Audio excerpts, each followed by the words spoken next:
Greetings and welcome, viewers. I'm your host and storyteller, Sylvanov. Thank you for joining us while we delve into the world of darkness with Vampire the Masquerade.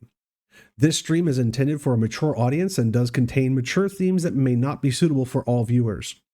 This game revolves around a dark horror theme and contains content that may be an emotional trigger for some audience members.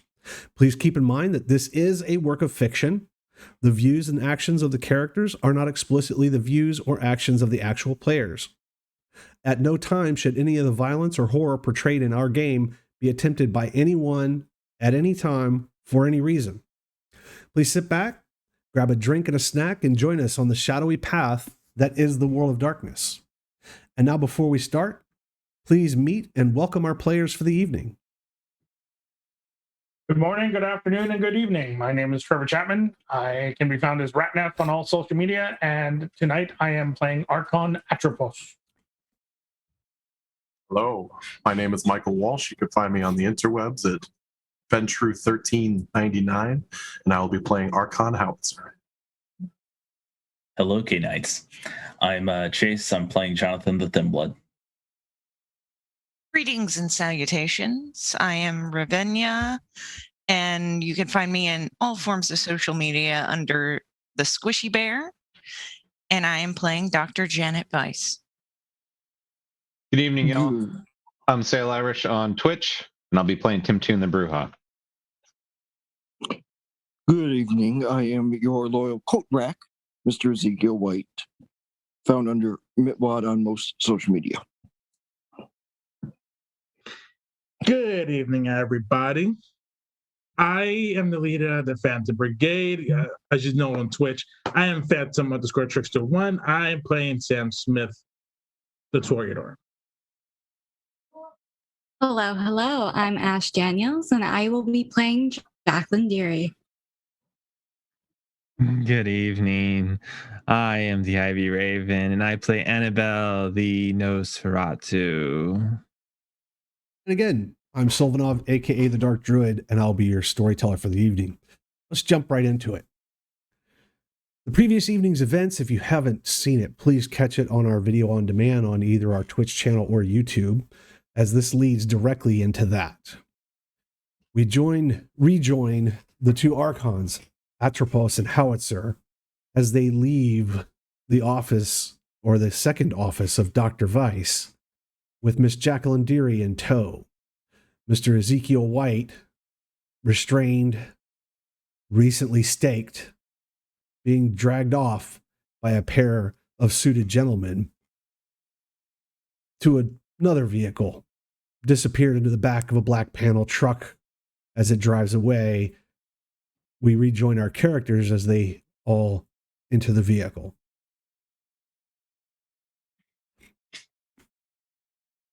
After you, ladies. Go on, Jax. I get into the vehicle. Driver makes And I follow his hurried suit. rushes to each person's doors, opening them for them, saying nothing. Already having gotten his orders and knows exactly what he's doing and where he's going. Finally, allowing Atropos and Howitzer to take up their seats, closing their doors, jumping in, he begins to drive away. So, Jax, and she fell and fell and fell. Is that in reference to falling down the rabbit hole that you keep talking about? Yes, it's actually I believe the next chapter in the book after when she falls in. Yeah, I think it's the shortest chapter in the history of the world. 6 words or 8 or whatever. I didn't take you as a literary connoisseur, Atropos. Oh, it's Alice in Wonderland though. It's so dreamy. What exactly is going to be happening? Stuff, nonsense, joy, terror, happiness. You know, general day-to-day activities. If you ask Atropos, it's going to be a spectacle.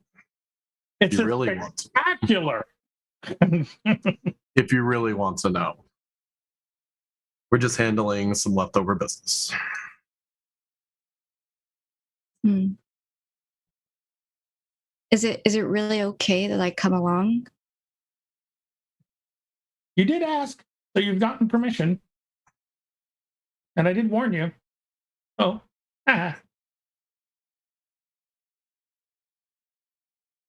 Dr. Rice? You made the choice, so here you are. Okay. Dr. And Weiss I'll seems be- a little detached in her speech, preoccupied maybe in thoughts. And I won't be alone. I'll be by your side the entire time, Dr. Rice. Of course. Okay. Are you okay? Okay is a relative term, and relatives difficult to deal in right now. Well, thank you so much for everything that you've done for me so far. And I reach out and I put my hand on hers. She does respond and she does grip it. Jacqueline, her hand is oddly clammy, maybe a bit cold. You're so cold. Unfortunate side effect of my circulation.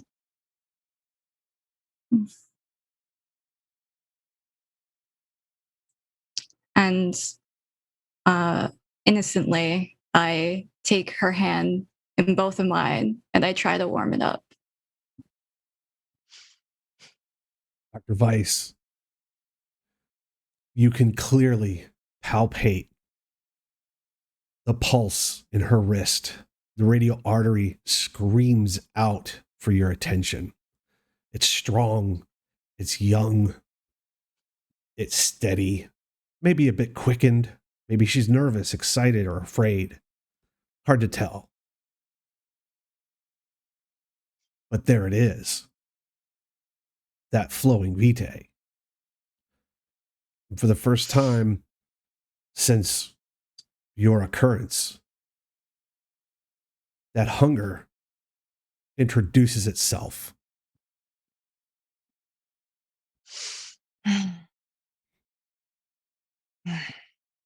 You know, he was cold all the time too. Are you all like this? I don't know enough to give you every incident, but it seems that some can fake it better than others. Oh. Do you miss being warm? I do.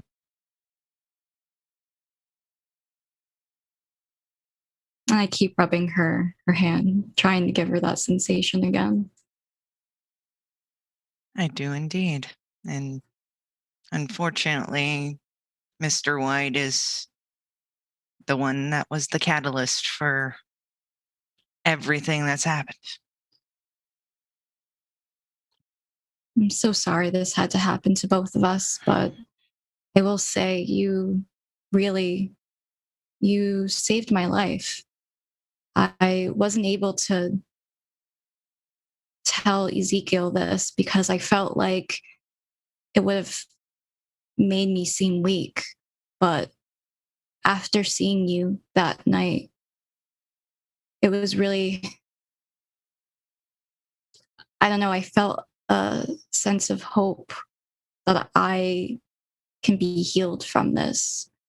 Before that, I wanted to take my own life. So thank you. I'm glad I'm still here.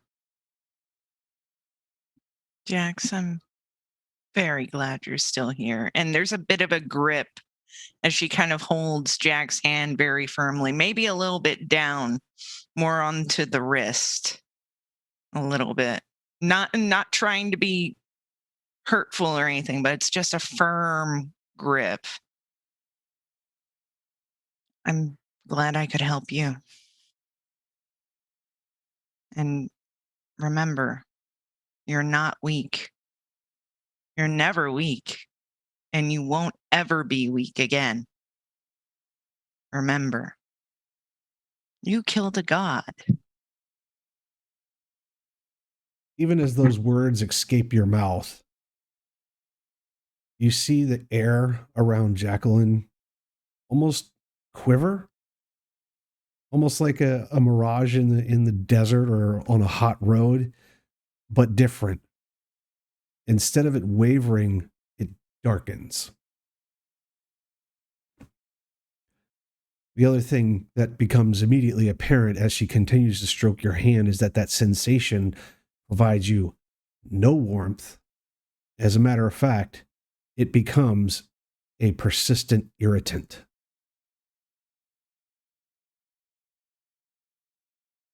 Just remember, Jax, I'll always be there for you.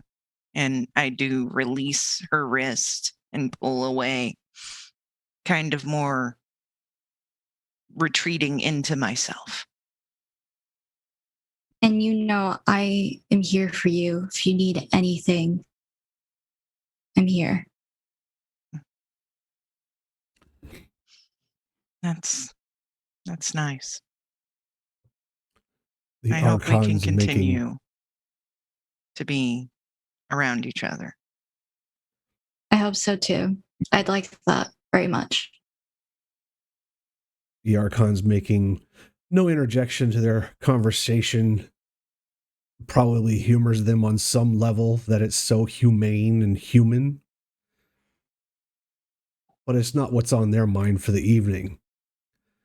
The vehicle exits the wooded path, jumps onto the highway heading south. We switch now over to another vehicle filled with persons, specifically Annabelle, Toon, Jonathan Keats, on their way supposedly to pick up Mr. Sam Smith. There's a driver in the front and another suited person in the far back of the Suburban. Speechless, pays you no mind, is intent on looking out the windows.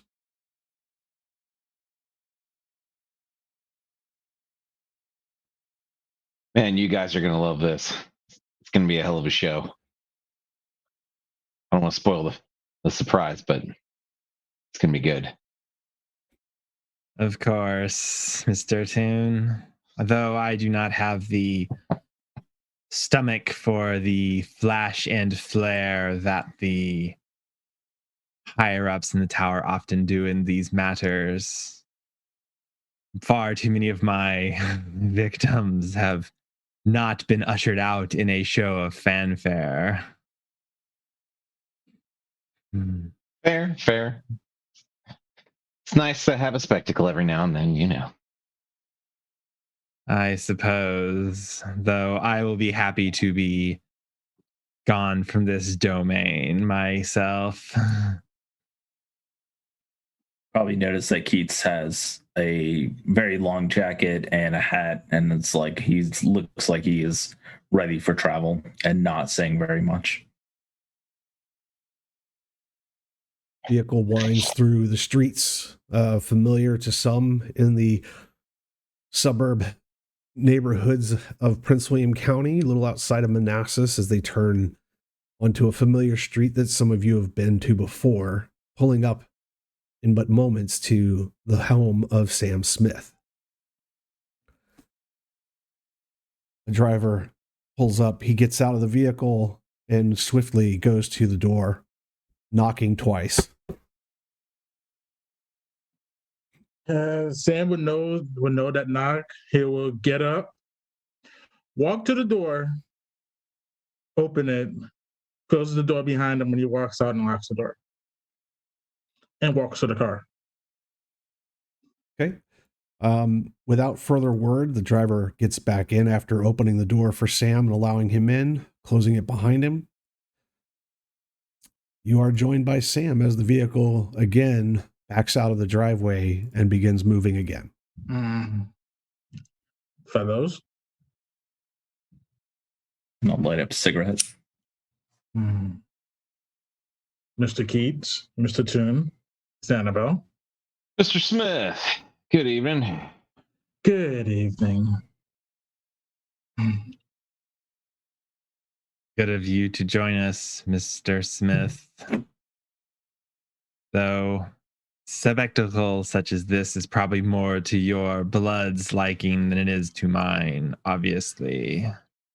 Art, it's more of an art show than a spectacle, in my opinion. That's just me. Did the pieces of the gallery feel that way? Probably not, but Like I said, to me, it feels like an art show. And we all got front row seats to an unveiling. That is where we differ then, Mr. Smith. I do not view death as art. It is a necessary part of our life. Dressing it up in fancy finery and fire does not make it any different than what I have done to countless others in the chateaus. But as Mr. Toon said, sometimes the show is fun, though I will try to enjoy myself. And it's all you can do is just enjoy yourself.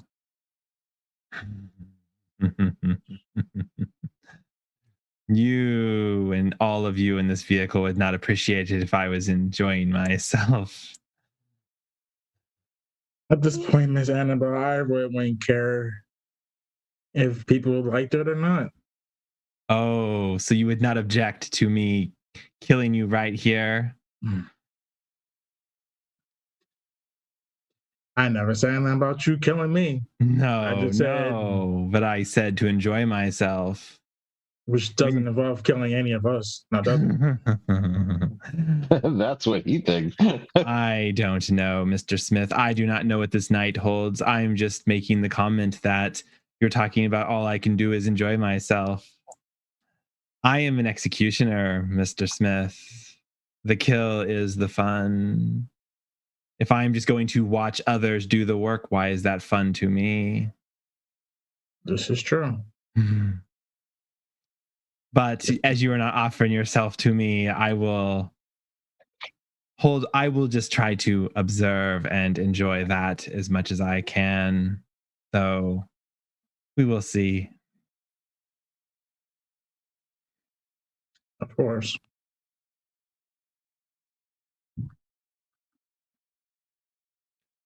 Look on Annabelle's face could be some mixture of disdain, hunger, the thought of, I wonder what he tastes like.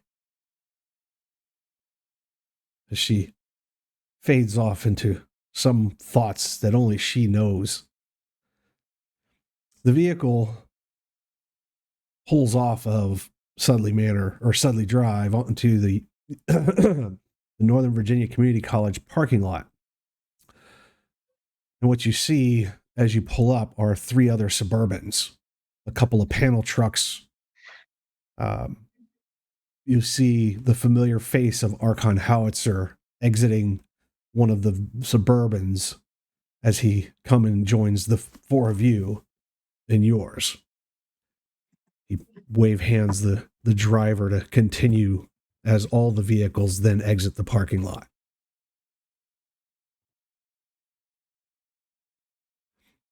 You would tap onto the window. Come. I'd get out of the vehicle. Oh, no. You got into their vehicle and are continuing driving. Oh. I'm sorry. Oh, no, I was waiting for the driver to come out. Oh, by all means, he didn't wait for you to knock. He would have stepped out immediately, ushering to you, opening the door and allowing you in the vehicle. Wordlessly closing it behind you. Slide over. Evening. Good evening. Good evening. Hello, Archon. Everyone's looking fine and chipper and scalpel as ever. Only one face is unfamiliar to you other than what you've seen in a folder in a photo. And you must be Mr. Smith. Yes, Archon.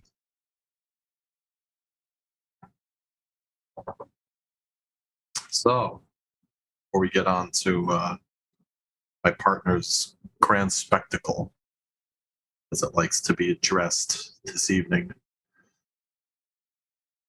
what do you have to say for yourself? There's nothing I can say that wouldn't get me a stake in my heart. So I have nothing to say. We already have a coat hanger. If I was not curious about your opinion, I would not have even spoken to you. So please feel free to share. In my honest opinion, Mr. White did deserve what justice the Archons have brought down upon him. That is my personal opinion. And I do appreciate the Archons coming down to pretty much clean up the mess that we made, that we should have been handling ourselves without having to involve anyone from the tower. Well, it's nice to know that certain pieces of information have not passed over individuals' heads, and your input is appreciated. How's everyone else this evening? I'm well, Archon. And yourself? I am fantastic seeing you, Mr. Toon. We have a lot of work to handle this evening. I hope you're up for it. Absolutely. Annabelle? I will not lie to you, Archon, but I will be happy to be rid of this domain. So, as I told Mr. Smith and our assembled personages here, I will try to enjoy what is to come, but is not to my typical liking. Maybe Archon Atropos's show will change my mind in that regard. I can almost ultimately guarantee you Archon Atropos's spectacle will be something to behold, and there will be a form of entertainment for everyone. We'll see, won't we?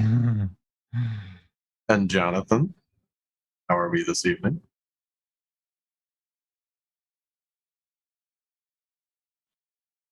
I'm sorry. I am present and currently attending this event. You are?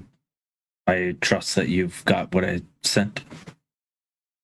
Not myself personally, but that's not the chunk of business I was detained to handle this evening. However, like I told you earlier, an Archon's word is honor bound, and your situation shall be respected accordingly. I hope you can trust in that. We will see, won't we? I guess we will. The vehicles take a fair number of familiar turns as the final approach, heading out the far end of Sudley, brings you towards the entrance of the Marrakesh Farm private drive. The first thing that everyone notices in all the vehicles are a pair of semi-trucks. They have what looks like the side of a film canister painted on both sides, with film coming out of the canister, a silhouette of a tripod and a movie camera on it. Signs say road closed for filming. Up the road a ways, there's a slight glow of what could only be maybe floodlights of some kind. There's several guards. They look like any old security guard that you'd find working a fair, checking IDs.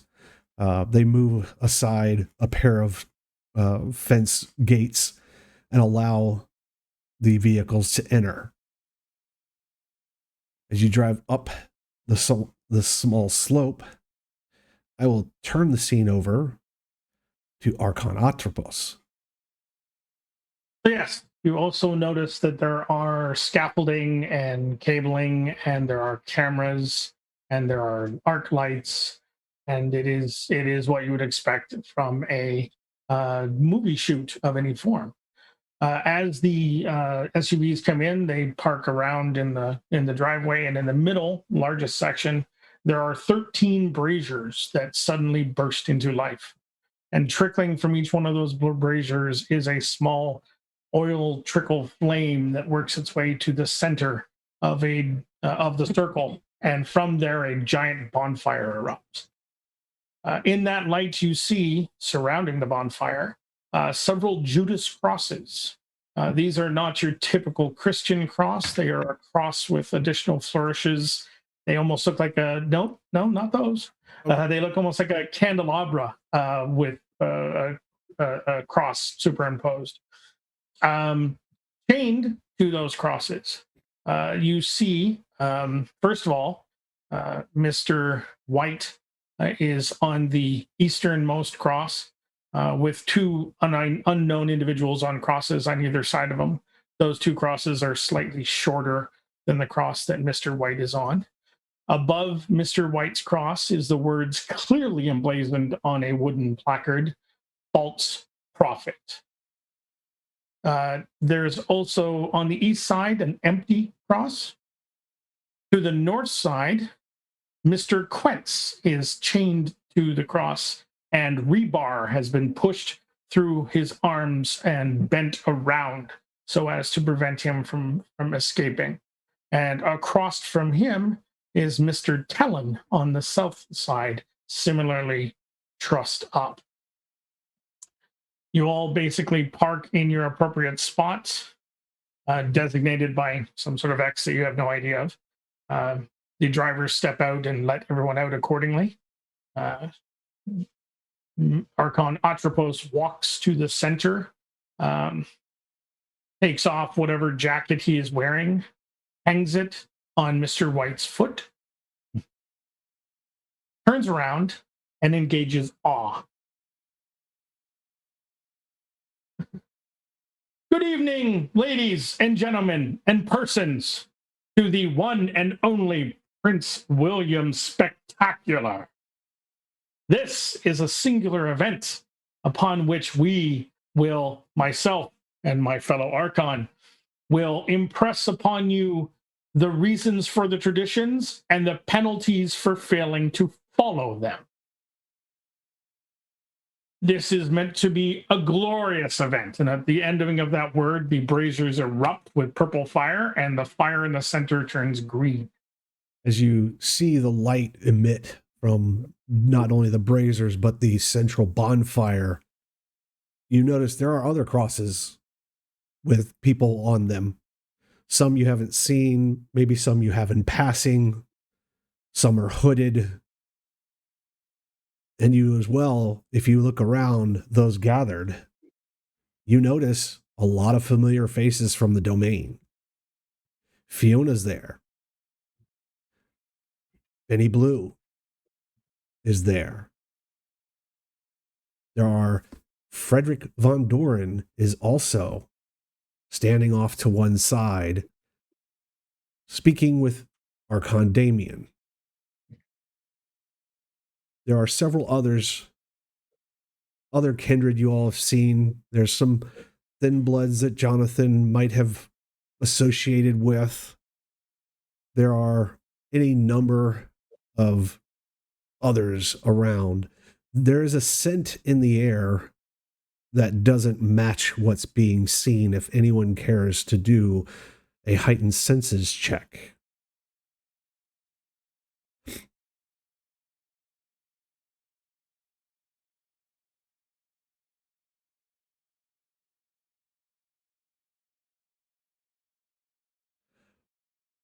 2 successes is enough to identify a wet, musty, muddy, dog-like odor is lingering amongst all the other smells here. Tim, you've smelled this before. You've been around the block in this domain. Not like you could identify an individual, but you definitely identify something that's not kind or kindred.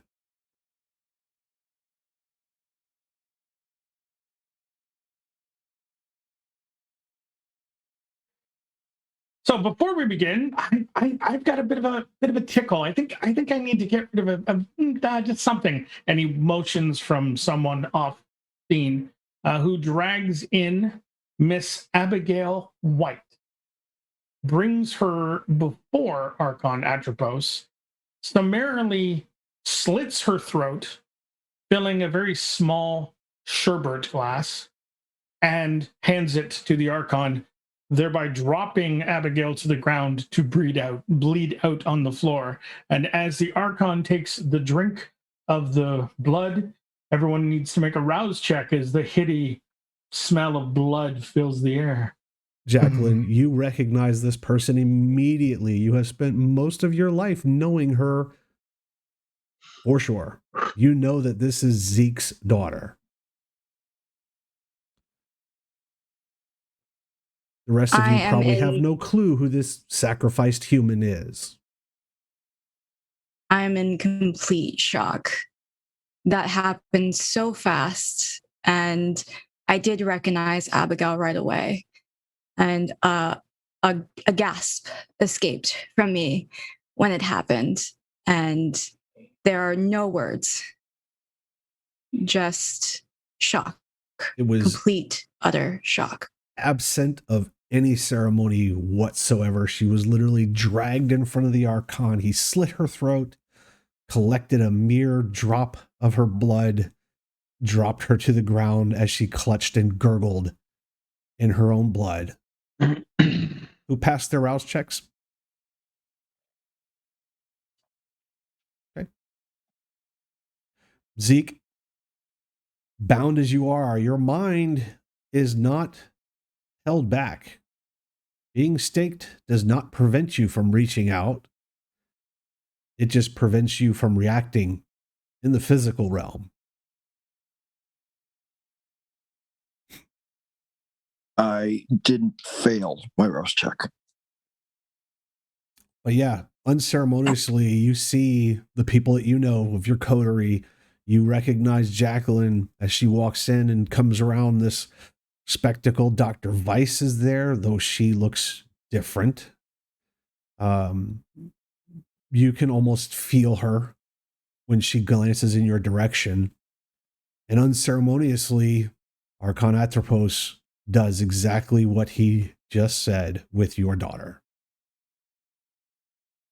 If anybody in the audience, including Dr. Weiss, is listening through the cobweb, the only thing they hear repeated, screaming tortuously, is mine, mine, mine, over and over.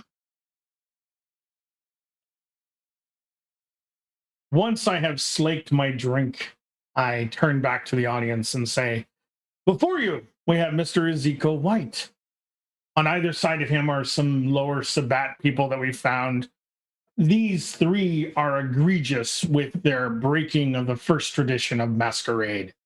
No human is to know that we are a vampire. And they fucked up royally. Now, several of you have broken the Masquerade, but you either did so with the ability to fix the problem or the problem simply went away. But Mr. White brought the SI to our attention and interfered with all of our lives. And for that, he will be punished. However, the SI also needs to be shown that we are not to be trifled with. They tried to destroy us years and years ago and failed, and they will fail again. Times have changed, but so have we. And again, he motions off to the side and brought forward our James and Morrison, the other SI. Thank you, sir. And Virginia's ghoul, who I think only once has been mentioned as Mark. And they are brought out, escorted by gentlemen. And with them is another person who's carrying a fine purple cushion. And upon the top of that cushion is a very chromed 38 revolver with ivory handles and ever so exquisite. And he looks at James and he looks at the SI and he looks at James and goes, "You will pick up that gun and you will kill this man, either by choice or by my choice. Decide now." Those of you who have seen, we can't hear you, Jonathan, if you're talking. I'm sorry. I'm gonna mouth while he's doing this to. I notice a gasp. I'm just gonna like mouth at her. I'd be like, "Are you okay?" Like towards Jacqueline. Hold on. Okay. Yeah, keep going. Many of you have seen James Morrison before. You've seen the SI agent that Virginia was able to capture. James has a weird look on his face as he kind of looks around looking for, you must assume, the Major, since he was the one who had bloodbound him. He looks confused, a little, definitely afraid and out of his element. And as he turns to the other person, the other SI agent, there's a look of familiarity between them. It passes as if there's an unspoken, you. James is hard pressed to look away from Atropos and the offered weapon. I don't know if I can do this. As he Again, shakily hand reaches out for it. it's by your will or by mine. Choose. He will die one way or the other. Why does he have to die? To show the SI that we are not to be trifled with on any level. But they know that already. There's a hint of will in him. They do. They're scared of every one of you. Why do you think we exist?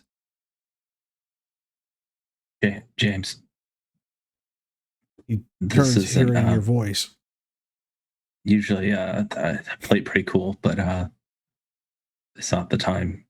It's either you choose this or you don't. This time's it's for keeps. Holding the gun a bit shakily. Looks one last time, almost pleadingly, at Atropos, as if expecting something different to come out of his mouth. You can see the color in James drain. His muscles sag. His knees bend a little, as if he's barely held up by puppet strings. He turns to Mark, closes his eyes and shakes his head, tries to hold the gun out. And it's as if that slow motion scene in the movie where you see him pulling on the trigger as a double action weapon, the hammer slowly cocks back. And he pulls the trigger, shooting Mark square in the middle of his forehead. A burst of flesh and bone and gore and blood explodes out the back of his head, and he crumples to the ground at James's feet. James quickly turns, looks at Atropos square in the eye with a look on his face. He puts the gun to his own head, pulls the trigger 5 more times to the sound of click, click, click, click, click, click. And no, James.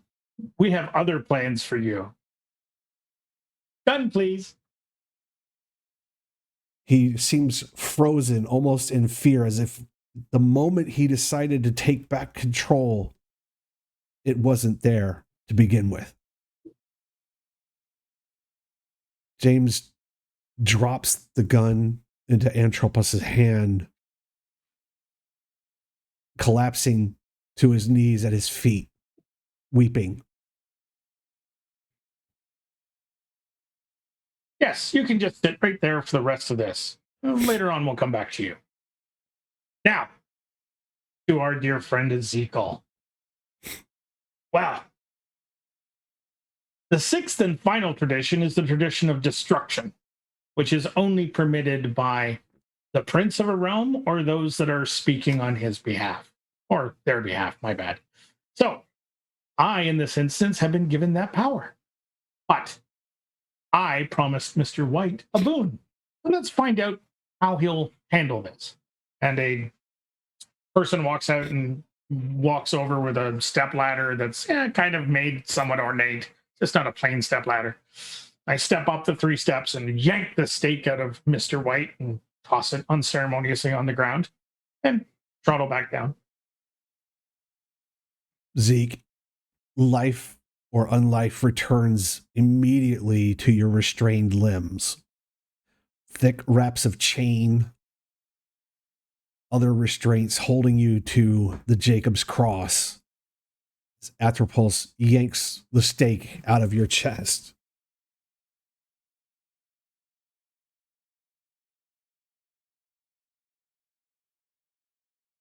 The scent of Abigail's blood continues to just waft up from her corpse.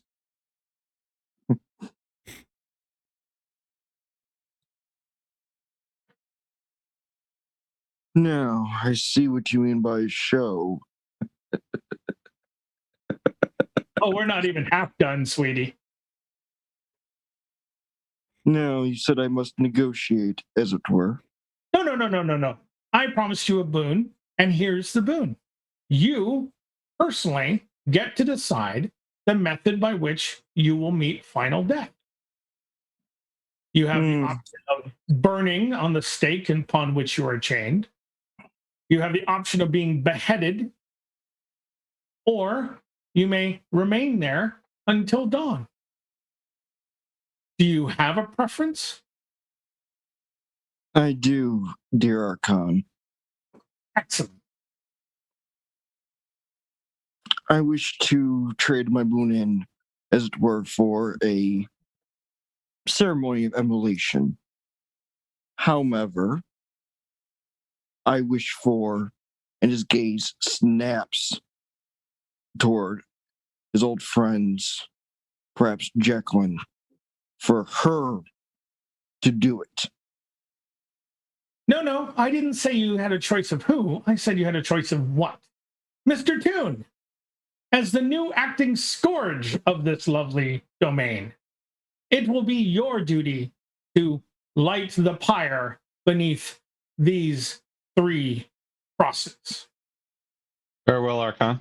I will begin walking in front of Jacqueline so that she doesn't have to see any of this. I'm kind of getting bigger scope of things. Dr. Weiss is kind of standing next to Jacqueline. There's a bit of a comfort there. She kind of brings her arm around the shoulder. Jacqueline's very close, trying to almost seem small, very protective of herself too. This is from a movie. Has to be. Your brain can't wrap around this series of events. This is not something that any human or most humans could fathom being something real.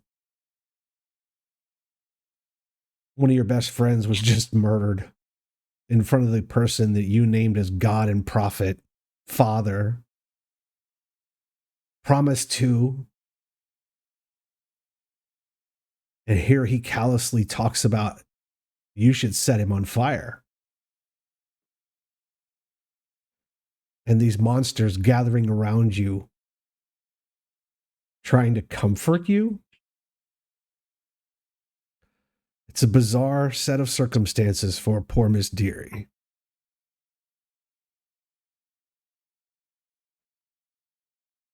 So, Mr. Toon, come forward. Yes, Archon. And I hand you a small box that you recognize very well as a device for setting off various pyrotechnics. You probably set these very pyrotechnics, just not knowing who they were for. You know what to do, my dear man. Please proceed. Very well, Archon. Tim presses the button. Tim, without further ado, is handed some sort of control mechanism, takes it, holds it up, and presses a button. Zeke, Jacqueline seems to be obscured by both Jonathan and Dr. Weiss as you hear an unmistakable electric arc below you as a small pool of now vented gas ignites the wood. There's a quick puff as fire ignites in the gathered sticks below your cross. The scent of burning wood is unmistakable to any vampire. More so when it's under your feet. And I pass the road shrug. Okay?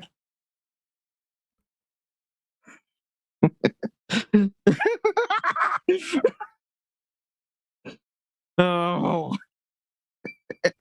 I never loved you, but I will see you forever.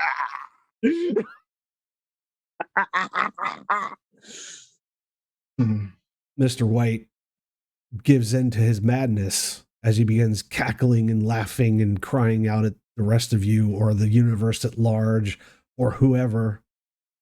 As the heat begins to build, the fire begins to grow, nearly licking at his toes at the bottom of the cross. I'll see you forever, Jackie. I'll see you.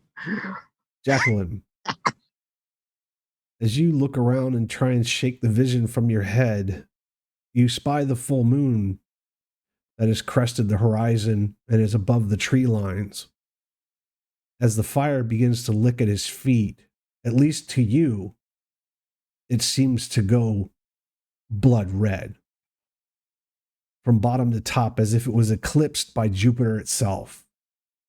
A wash of fiery colors filling the moon.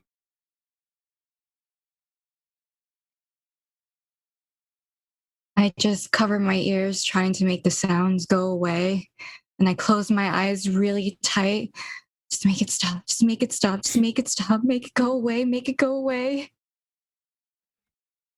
Sam Smith, there's a tap on your shoulder Mm-hmm. from behind.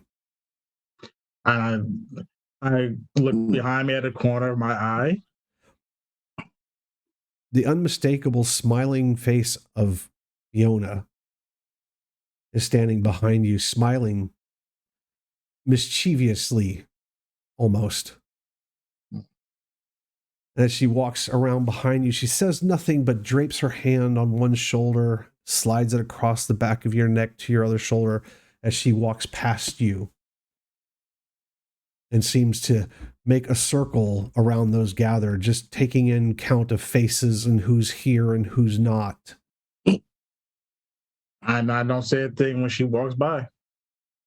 I just watch her and then focus my eyes towards Jacqueline because I heard her saying that she wanted it to stop. And underneath my voice, I say, it's too late for that.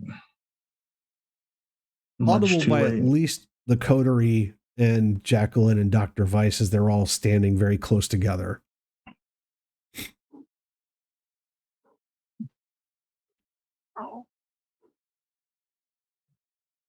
She continues walking past you. She taps Annabelle on the shoulder, walks past behind her, does the same to Tim and to Jonathan. She makes a wide circle around the entire scene before standing some paces behind the pair of Archons as she motions behind her. 4 suited individuals quickly come out of a darkened area carrying someone in a hood. She's brought forth, set in front of one of the crosses, the hood removed. It's Ramona, the sheriff. They don't attempt to place her. They don't attempt to restrain her. They simply back away from her after taking her hood off. And she takes in the scene. Seeing Mr. White and 2 others whom she clearly recognizes as they begin to burn and scream. She turns her head away and down, but not before making a fair eye contact with Miss Annabelle.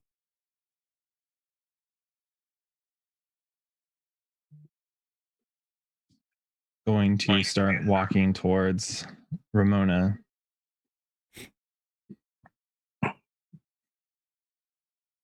Once she reaches her, she's going to put a hand on her shoulder. Come, child, stand, stand. I have bargained for your life.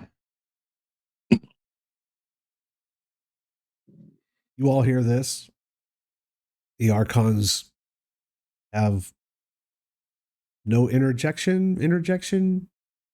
What you see before you is the 4th tradition, the tradition of the accounting. Annabelle graciously chose to cash in her boon from being an excellent person for the Ivory Tower to take Ramona under her and basically make her a new child. And that is a wonderful thing. Don't you all agree? Several of the suited individuals clap. It's almost robotic. It's an odd, off-putting kind of sensation as they all stop at the same time and go back to standing at nearly attention.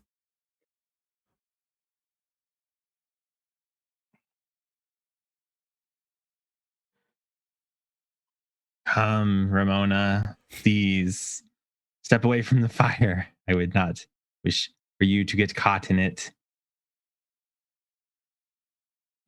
Ramona quickly turns to Atropos and Howitzer, bowing deeply to the 2 Archons before taking 3 paces backwards, righting herself, turning around and following Annabelle wordlessly. Blood tears streak her face. Annabelle is going to take her walk back towards where she'd been previously. So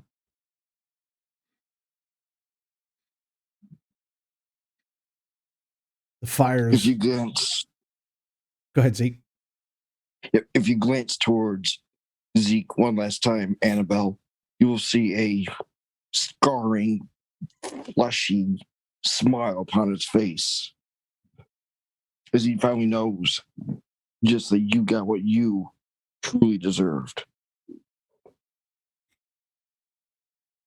Grasping a final congratulations. You won't be forgotten.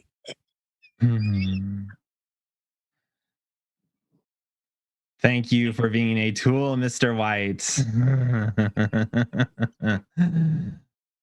It was either die by them or die by my life boon to the Tremere. This is appropriate, is it not? Annabelle ignores him. After she made her comment, she turns and keeps on going. The persons on either side of Zeke having already given up their screams, the fire taking the breath from them, sagging where they're held as their flesh is crisped and cooked from them. Mr. Ezekiel White begins the throes of frenzy as the fire can no longer be held back in his mind. He can't ignore the burning anymore. Frenzy overtakes him mentally. You can almost feel his pain. Vampires know that this is the true death. To die by fire is to be placed to oblivion. There's a odd sensation near and amongst all of you. Jonathan and Dr. Weiss more readily experience it. The darkness around Jacqueline gathers, almost obscuring her entirely, as the light from Zeke's fire pushes more shadows towards her. They join, almost liquidity. They immediately flow away from Jacqueline and descend on Ezekiel White. And even though I am not kindred, it's as though I can feel his pain too. And I'm in agony. And as he lets out his last final cry, so do I. And I scream to the top of my lungs, a cry of pain, but also freedom, release. I am taking back control. He is no longer in my head. His final words, aptly, Jacqueline, I love you, and I will never be forgotten. Zeke, as you issue your final words, the fire growing and growing, you can feel the shadows escaping her, encroaching on you, taking form. They seem as little imps or demons with their knives and pitchforks, stabbing at your flesh and your soul, tearing it piece by piece. Anyone with any kind of aspects should roll. If you have heightened senses, you should absolutely roll.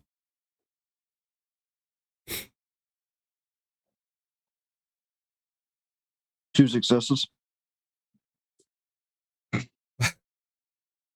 Ironically, you don't need to roll. This is absolutely visible to you.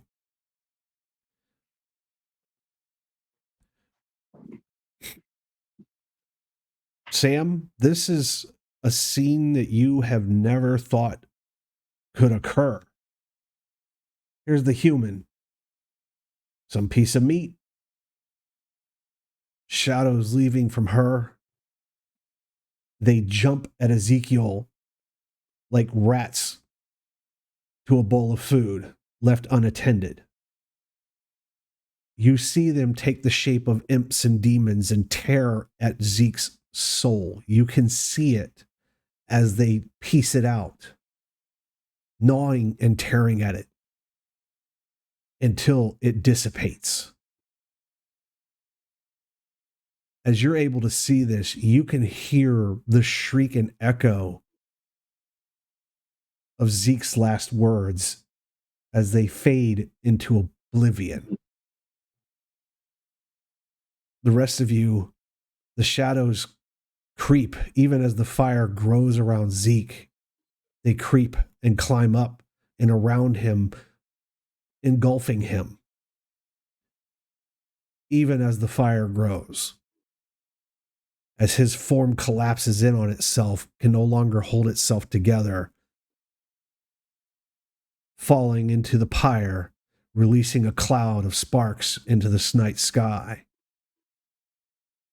As the sparks fall and split asunder, so too do the shadows scatter in as many directions. And as everything starts to die down, I whisper, and I will always hate you.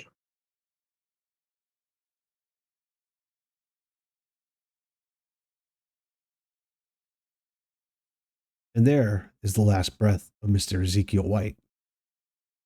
We're going to take a brief break, viewers. We will see you back in 5 to 7 minutes. Thank you for joining us. Welcome back, viewers. Thank you for staying with us as we work through the finale of Season 1. We left off with the remains of Ezekiel White crumbling into a pile of spreading ash and debris, the tearing shadows evacuating in as many directions. The attention of those gathered turns again to the Archons. Right. So, with the concept that we're going through the traditions of the Haven, or the traditions, my bad. The next tradition we're going to talk about is the tradition of the Haven. The fact that the Haven is the place that is to be respected and is expected to be managed and properly controlled. Archon Howitzer, do you have anything to say to this? I have a lot of things to say. Well, then by all Archon means. Atropos. However, I'm not one to cut you off. Your floor, sir. As Howitzer would start to make a beeline to Jonathan, Jacqueline, and the doctor, he would snap his fingers as two gentlemen would come out from an SUV holding a very long briefcase.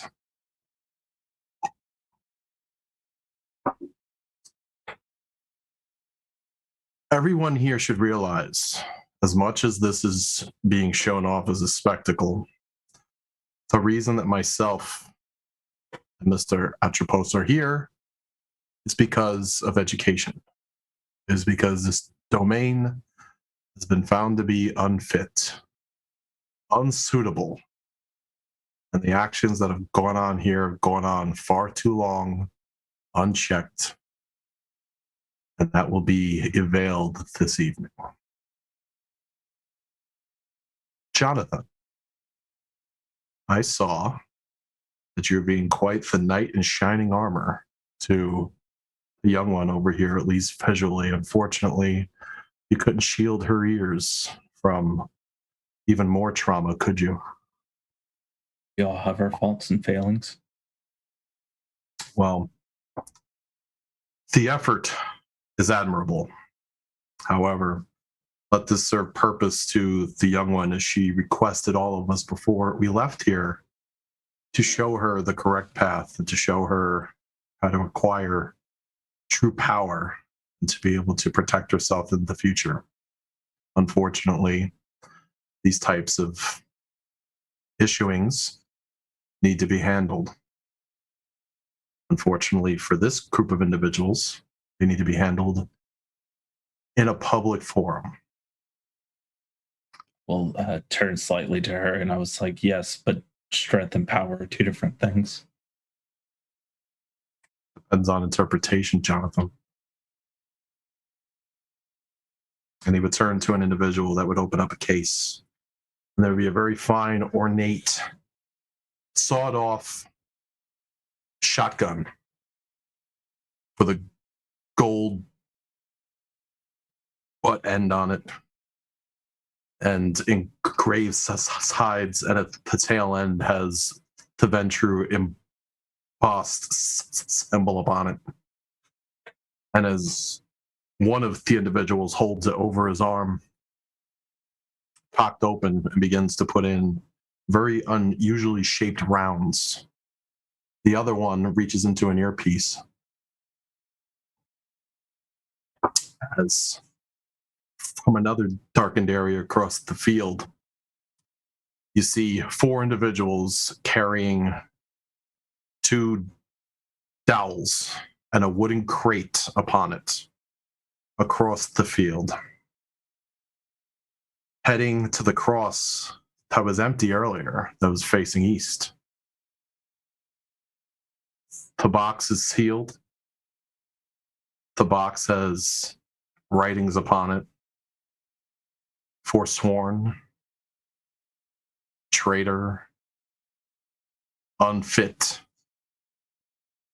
It is also housed in what you can only trail as bits of ash, possibly dried blood, if that. And as it is set down, and the individual will start to pry it open with crowbars and pry bars, the weakened state of Antonio Giorgio is pulled from the box, and it is set to be pronounced upon said cross, much like the crucifixion. The nails can be heard echoing as they are slammed into it to hold the individual upon it. As this is going on, Howitzer turns to one Mr. Toon again. Do you mind if I call you Timothy? You can call me whatever you would like, Archon. Well, Timothy, would you mind stepping forward? Yes. I would do so. Do you see this firearm? I he do. would reach out and pick up the shotgun. Finish loading it up, cocking it. He would hand it over to Tim. This was owned by an esteemed colleague of mine once. And since you are in the Ivory Tower service and you have chosen this path in life, I require you to do the tower service. What would you have me do? I need you to repeat after me as you follow me. And he would start to move towards one Bruja Primogen hanging upon said cross. By the power in you, By the power in me. upon this Prince William, Upon this Prince William, Scourge of the Court, Scourge of the Court, I dish out Hardelstadt's punishment I dish out Hardelstadt's punishment upon thee. upon thee. Walter Quince's face, while for the most part for being staked, looks surprised, fearful, and angry. His eyes spear Tim if they could.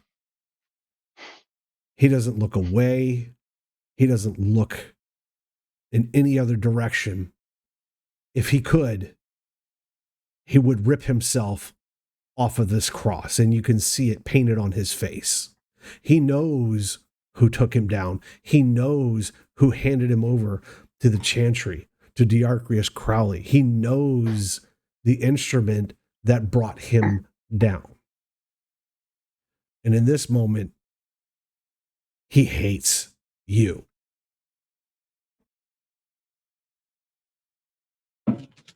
Howitzer returned to Mr. Toon. Just know, Timothy, I don't hate your blood. I hate individuals like him. Individuals like him are the ones that have the strain that took out a higher order in the Ivory Tower, a pillar in this community. And this strain will be taken out, one shell at a time.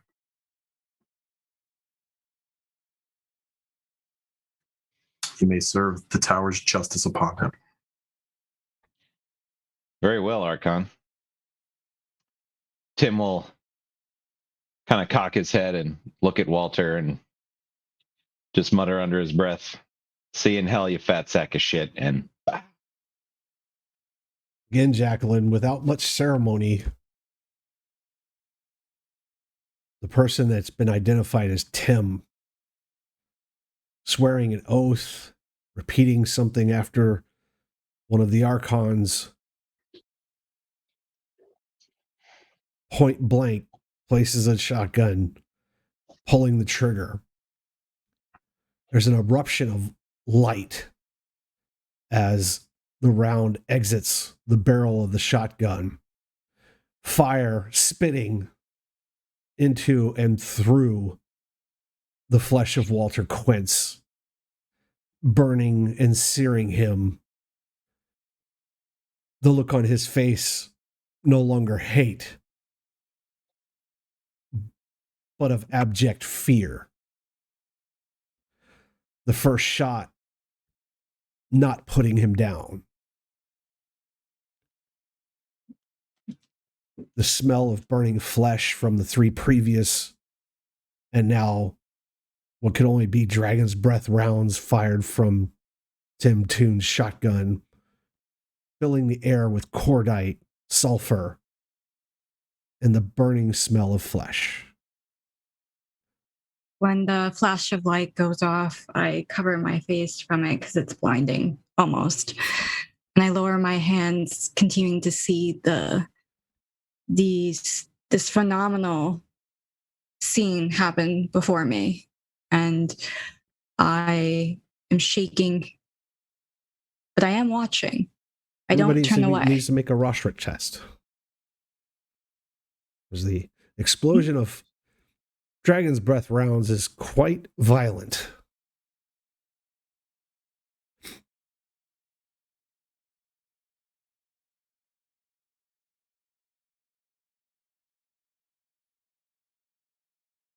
Including you, Tim.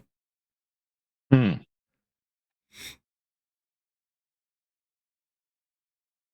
just need to know how many successes you have. That's your willpower and your hunger. Isn't it? Roshric test, willpower and hunger? Or is it just straight willpower? I believe it's straight willpower. Straight willpower. Thank you. Does not apply to Jacqueline.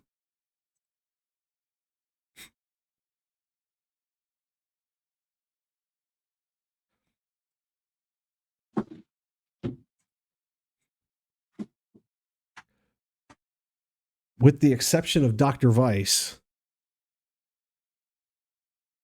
and probably a couple of unknown kindred gathered for the spectacle, you can hear their footsteps as they rush away in fear frenzy. The members of our coterie, Jonathan, Tim, Jacqueline, Sam, Annabelle, all feel that, I'm sorry, not Jacqueline, feel that rush as fire bursts again, clearing the darkness of shadows almost as if daylight, holding it together. The newly embraced Dr. Weiss, not so lucky, as she immediately falls to the frenzy. The fight or flight, real and raw in her, as a newly embraced kindred. Dr. Weiss, for the first time, you've heard the whispers of hunger. But this is different. Something grips you at the base of your spine as the light flashes into existence. The fire burns through Walter Quince as your brain tries to wrap around this instance. There's that voice. Run! Or die! Now! Get out! 3 other corpses on crosses falling into ash, a large bonfire in the middle, and everybody is in your way. The rest of you can see her immediately agitated.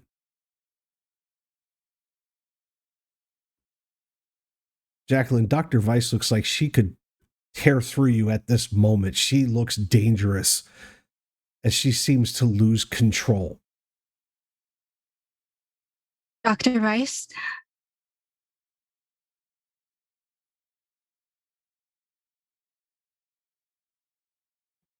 You're muted.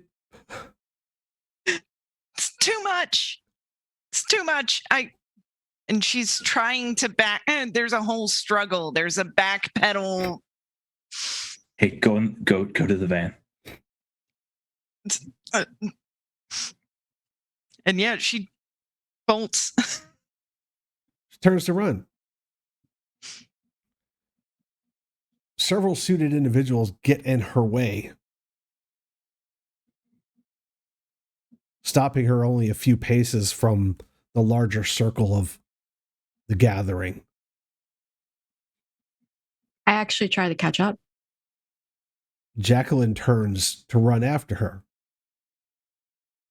Annabelle is going to speak to Ramona quickly. Stay here, my child. And then she is going to jump towards Dr. Weiss. Dr. Weiss! Anyone else making an action? Many Yeah, things I'm happen at gonna- once. I'm gonna run after them. So Sam Jacqueline, was sick around for the art show, but he's gonna go that way. The others. So hey. Annabelle, Jacqueline, Sam, and Jonathan all turn as Dr. Weiss attempts to flee. Jacqueline crying out behind her. Who's using any kind of celerity? No. I'm using Cat's Grace. That's my celerity. Not 'Cause I have applicable in this moment. Either Hold that that, thought. I'm using Fleetness. Yeah, it's either that or I'm using Fleetness Fleetness. would apply for sure. I'm using Fleetness. Yeah, Go I'm ahead using and- Fleetness in this case. Go ahead and rouse the blood. Mm-hmm. Been a while since I used this thing. Dr. Weiss, I will give you a free rouse as you are in frenzy. Okay. I succeed my rouse check. Okay? You do not gain hunger. I'm not trying to get hungry tonight, folks. No, thank you. There's the sudden boom of a shotgun round. Light flares, fire flares. Several kindred are taking steps back. You can see many visibly trying to pull themselves together as Dr. Weiss screams out about, I can't take this, it's too much, and she bolts. Jacqueline turns, crying out after her. Jonathan turns. Annabelle turns. Sam Smith seems to blur as he moves. What do you do, Sam? As soon as I reach I blur myself and I'm just try to get in front of that device as much as I can. That's pretty try damn to easy. You're stop her. fast. Yeah, and I just stand there. I'm like, hold it, that device. As you Everything will be turn, okay, but I need you to calm down. as you turn and take a few steps, in front of you, you see several suited persons start to form a small line in front of you. In fact, 4 of them. Within a blink of an eye, this person you've not met or heard of appears in front of you, calling you by name, telling you to stop and calm down as your frenzy forces you to flee the moment. What do you do? It's definitely confusing, and there's a freak out. There's a bit of a push. Still trying to go through if need be. Do you need me to make those rolls for you, or you? Or Yes, did you? I Okay. don't have my sheet completed. I got it. All eyes kind of turn to watch the flood of persons move in a single direction. Sam, you definitely get in front of her, between her and the 4 suits, stopping to exclaim. She doesn't blink. She rushes you, trying to push past you, and bodily checks you. What do you do? I'm holding my ground. So you're going to try and grapple her? Yeah, because I figure I figure Anna will probably get there after I got in front of that device, and she'll try. Okay, And so I'm going to try something to pin her down. I need you to roll your strength, and I need to pull up a character sheet. Uh-oh. Look, I got my sheet in front of me. GM screwed up. A moment.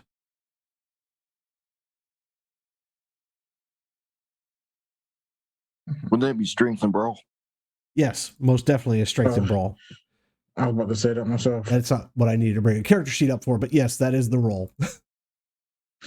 2 successes on that. 2 successes. Yeah. This person whom you've only heard in mention, because you've heard tales of Mr. White being seen in therapy of all things by someone called Dr. Weiss, is the only reason you even know who this is. As far as you were in the know of, she was a human. Makes sense for her to run from this situation. It's horrific. There's death and murder and people dictating. She does not stop. She bodily checks you, throwing you off balance. You will take 2 superficial wounds as she bowls through you like a cannonball.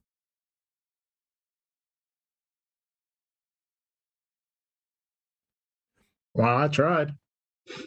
So, in the same moment, Jacqueline, Jonathan, and Annabelle are all running after Dr. Weiss. You see Sam Smith suddenly, inhumanly fast, appear in front of Dr. Weiss, crying out for her to stop as she cannonballs through him, shoving him aside into the ground, and continues moving towards the 4 suited individuals. What do you 3 do?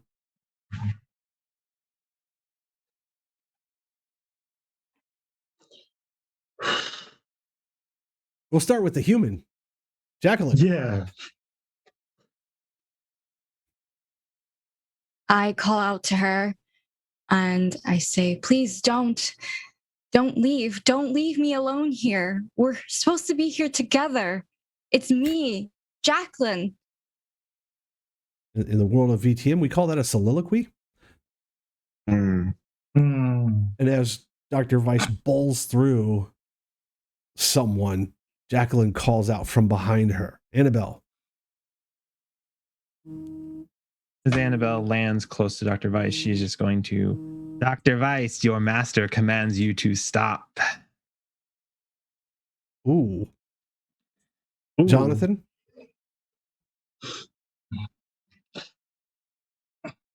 Muted. More so making sure that the human is not going to be food or injured. Gotcha. Dr. Weiss, you hear these voices, though they're shallow echoes in the back of your mind, as every cell in your being says, flee. Jacqueline's voice rings out a little louder than the others. I'll offer you a willpower check as you hear this one thing that you've tied to for so long. Definitely. That voice, I'm here to protect her. I'm here to make sure she's okay.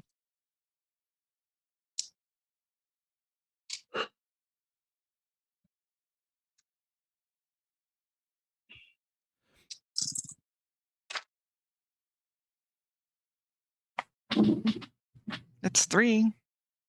Are the Archons chiming up during this little thing? Tim's the only one who doesn't notice what's going on behind him. Atropos. We're just watching. Spectacular, not spectacle, spectacular. It's slowly turning into a spectacle, unfortunately. But it shall be over soon enough. Yeah, we're most of the way there. At the same time, Tim, you realize that Quince isn't finished. You can see it on his face. You can see the hole in his chest, the burning of flesh. You can clearly see things behind him. You have blasted a hole into this person who has taken from you a friend, potentially your freedom, your soul, your willpower. There's a slight commotion behind you as the echoes from the first shot die down.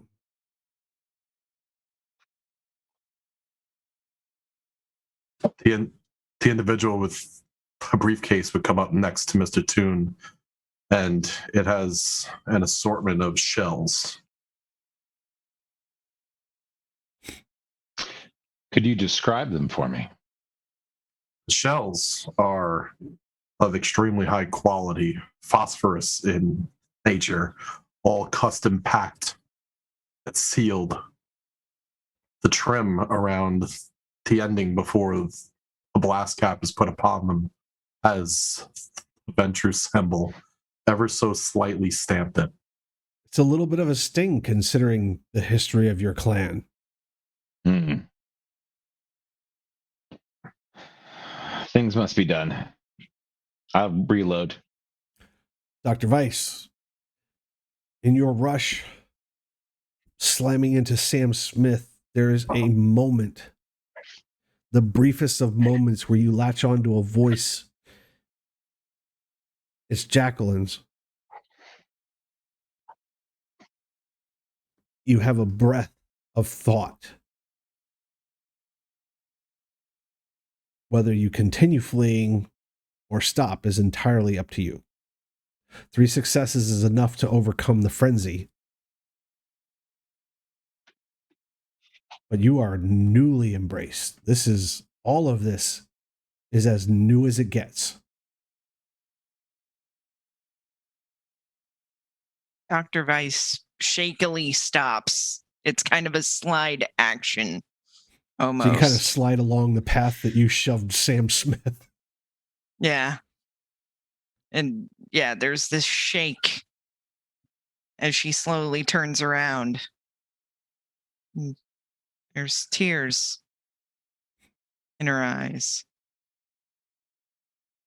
They're not I run up to her water. and I automatically hug. I throw my arms around her and I hug her really tight. And I tell her, I'm here. It's okay, I'm here. We're here together. And as I see her tears, that they're not normal. Their blood. And that moment, it doesn't even matter anymore. I still hug her. I don't pull away. And I cry with her. Annabelle, as fast as it happened, you turned, reached, and stepped. You see Sam get slammed to the ground. Dr. Weiss pulls up and skidding steps, almost hunched over him as Jacqueline wraps herself around him. You can hear Tim Toon behind you reloading his shotgun. You see Jonathan pulling up next to Jacqueline and Dr. Weiss.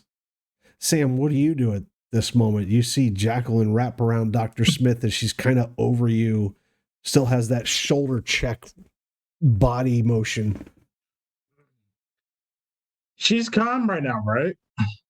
But you have no Doesn't idea. She doesn't look Well, calm, and she just body checked you. I slowly stand up, dust off my shirt, rotate my arm because I think I might land on my shoulder when I hit the ground. Rotate it for a bit. Anyone get the number of that freight train that hit me? Jonathan, all of this happens as fast as you've seen it 100 times before in your many years. Gonna interpose myself between the suits and them and be like, it's fine. It resolved itself. At least one of them will nod at your offered words. The rest of them are stoic and don't pay attention to you. They're more concerned with the frenzying vampire before them. Tim, having selected another round, breaking the breach open, popping out the empty and sticking in another.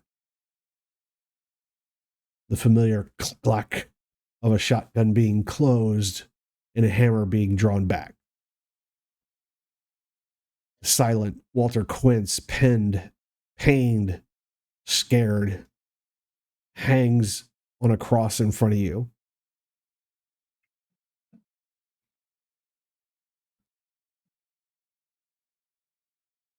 Anything to say? You can see volumes being belched in your direction, retched from his throat. If he could scream, he would.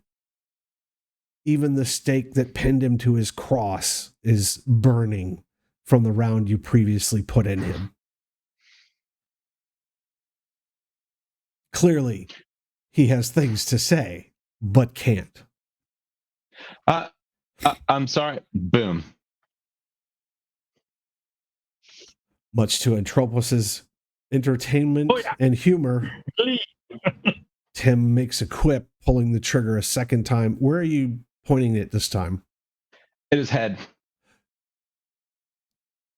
So thankfully, Sam, Jacqueline, Annabelle, Jonathan, and Dr. Weiss are saved the spectacle of Walter Quince's head exploding in an array of fire and pink and gore, leaving him crumbling to dust and fire. Well, Sam is a Toreador. There's no way he's going to let this show. Yeah, but you can't Spectacular see it from end. your back. Yeah, yeah, but here's the thought process. He did not want the show to end. So he did what he could to make sure the show goes on. So again, Sam, back to you. You have Dr. Weiss enveloped by Jacqueline. Jonathan rushes past, getting behind you in front of the suits. Annabelle rushing up. She's probably giggling at you on the ground. Who knows? You're more concerned with the frenzied vampire above you. Mm-hmm. Yeah, I got up. I already got up by this point.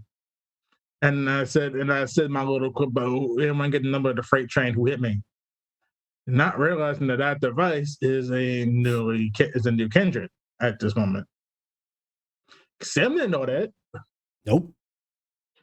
Yeah, something I know is I got checked. So, and I look at everybody. So, if we're all pretty much done running, I believe the Archons are waiting to finish off their little spectacular. So, if we can all just go have a seat, we can get this over with and continue on what we got to do or whatever they have planned. And Sam saying is nice and calm. He's not mad. He's saying it's nice and calm to everybody that's around him. Not the suits, because the suits are still going to sound like robots. So, yeah.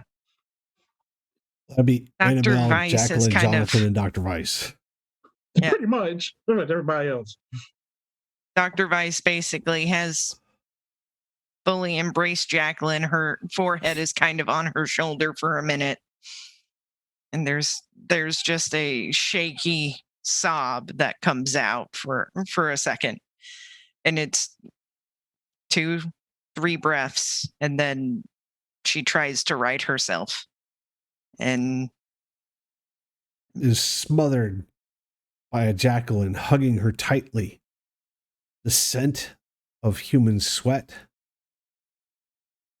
is enticing. You can feel the pulse of her neck on your cheek as she embraces you.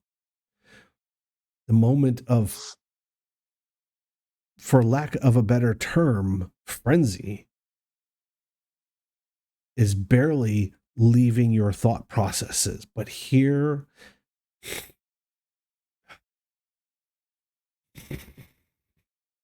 that voice in the back, you smell that.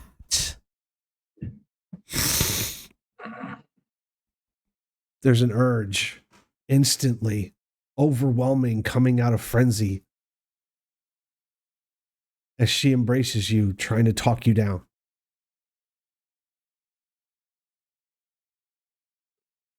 Pretty much ignoring Sam Smith's words, and I'm like making sure this interaction goes well for all parties. I try to create this atmosphere of calm and comfort. And I'm just sending these vibes to her, trying to calm her down. And I'm not leaving her at all until I feel her body relax in my arms.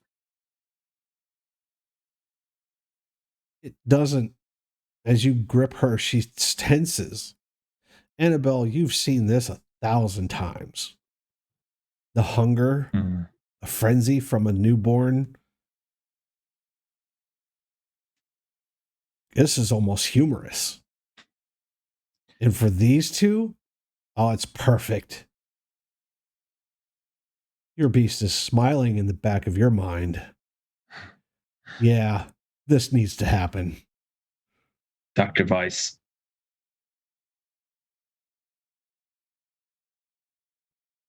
Yes. Remember who you are.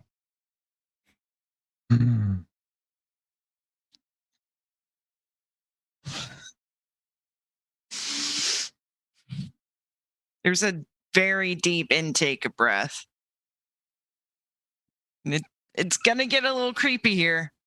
I do apologize in advance, but yeah, there's this distinctive lean, and she almost goes for the bite. Jacqueline, But as you embrace her, you feel her tense. You can feel eyes on you, probably from Sam Smith, from Annabelle, from Jonathan. You hear her breathe deeply through her nose as your neck is kilted into her. You can feel her mouth part as she speaks about this is going to get weird. and she does nearly lunge in for that, and I think the kindred here would notice, and instead it goes from full-scale bite to just a kiss on the neck as she kind of grips the shoulders and kind of pushes Jacqueline away. And it's very much, I'm sorry. Annabelle, it's you feel like you've lost a bet watching this. She's got to bite her. She's got to bite her.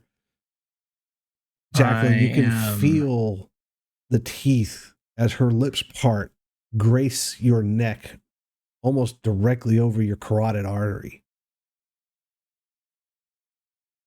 She purses a kiss, gripping your shoulders, pushing you away as she says what she says. Go ahead, Annabelle. I am disappointed, Dr. Weiss. I thought you had chosen to live. Instead, you decided to. Living and surviving are two different things. Oh, Mr. Keats, you and your fucking poetry. She had the choice of life. She had the choice of death, and she has chosen to walk in this middle ground that we walk. I am just disappointed in her. That is all. For I wish she had come to me if she wanted that gift. But she is someone else's problem now, and I will not be the one who punishes their child. I will not be their disciplinarian. I have my own child to watch after all. Annabelle is going to turn and she's going to walk away. With everything, I had flinched, feeling the teeth. But I wasn't scared. I trusted Dr. Weiss. There was a feeling of she's not going to hurt me.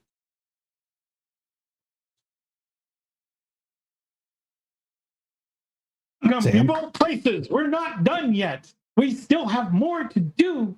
Come. As I said, I knew this was Sam knew this was going to happen.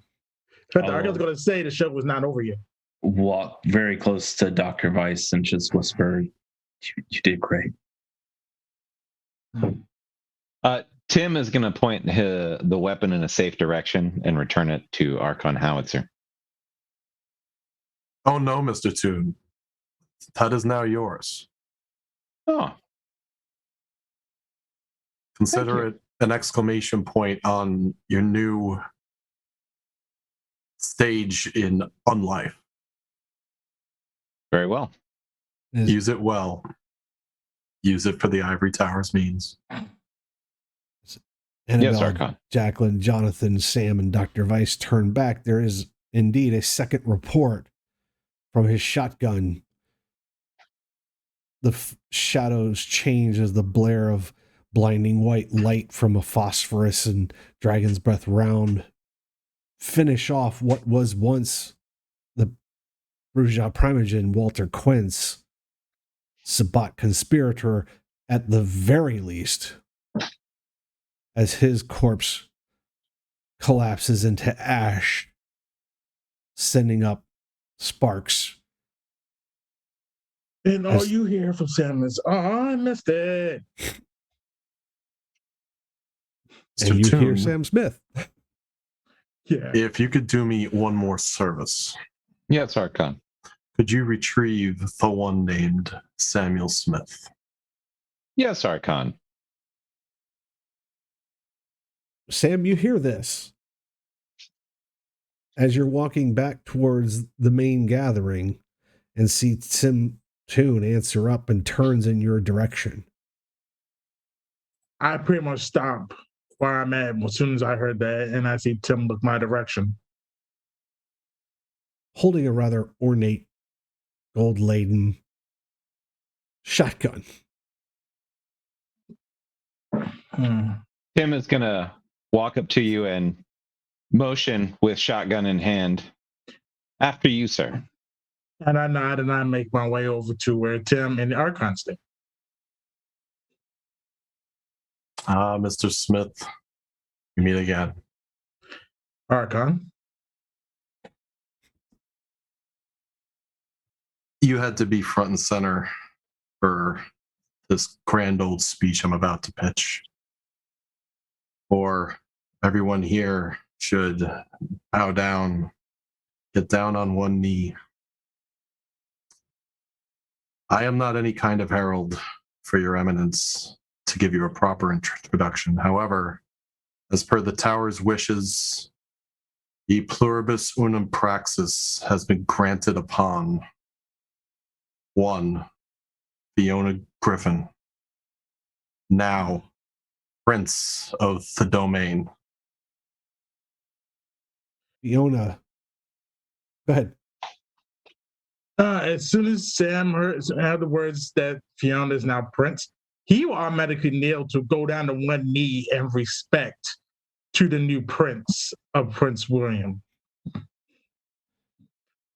Fiona, in her finery, steps from behind the archons, surrounded by several of the suited individuals, prancing forward, almost sashaying, owning her moment, as it were. She walks up to the two archons and first bows deeply to Archon Atropos, who returns the bow and says, "Prince, please welcome me to your domain. I am but a humble servant of the Ivory Tower here on Ivory business. My name is Archon Atropos. Do you bid me access?" Archon Atropos of the Ivory Tower, I grant you hospitality in my domain. Her words are Much appreciated. very definitive. She looks to Archon Howitzer and again bows deeply. Your Eminence, I am one Reginald Howitzer III of House Pentru. I request hospitality in your domain as per the 5th tradition. Lord Reginald Howitzer, you are not unknown to me. Archon, be recognized in my domain and accept my hospitality.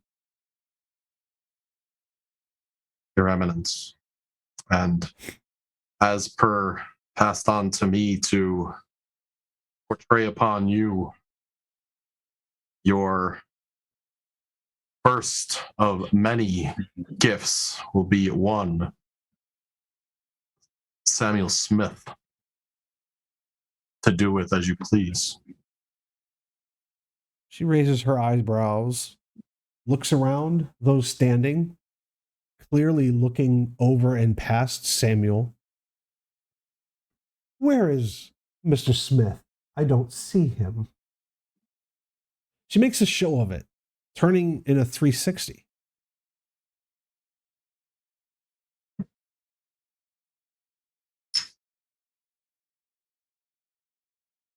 I'm not saying anything. He's still kneeling in respect. So Sam I'm gonna nudge Sam. Say you were asked a question. I know.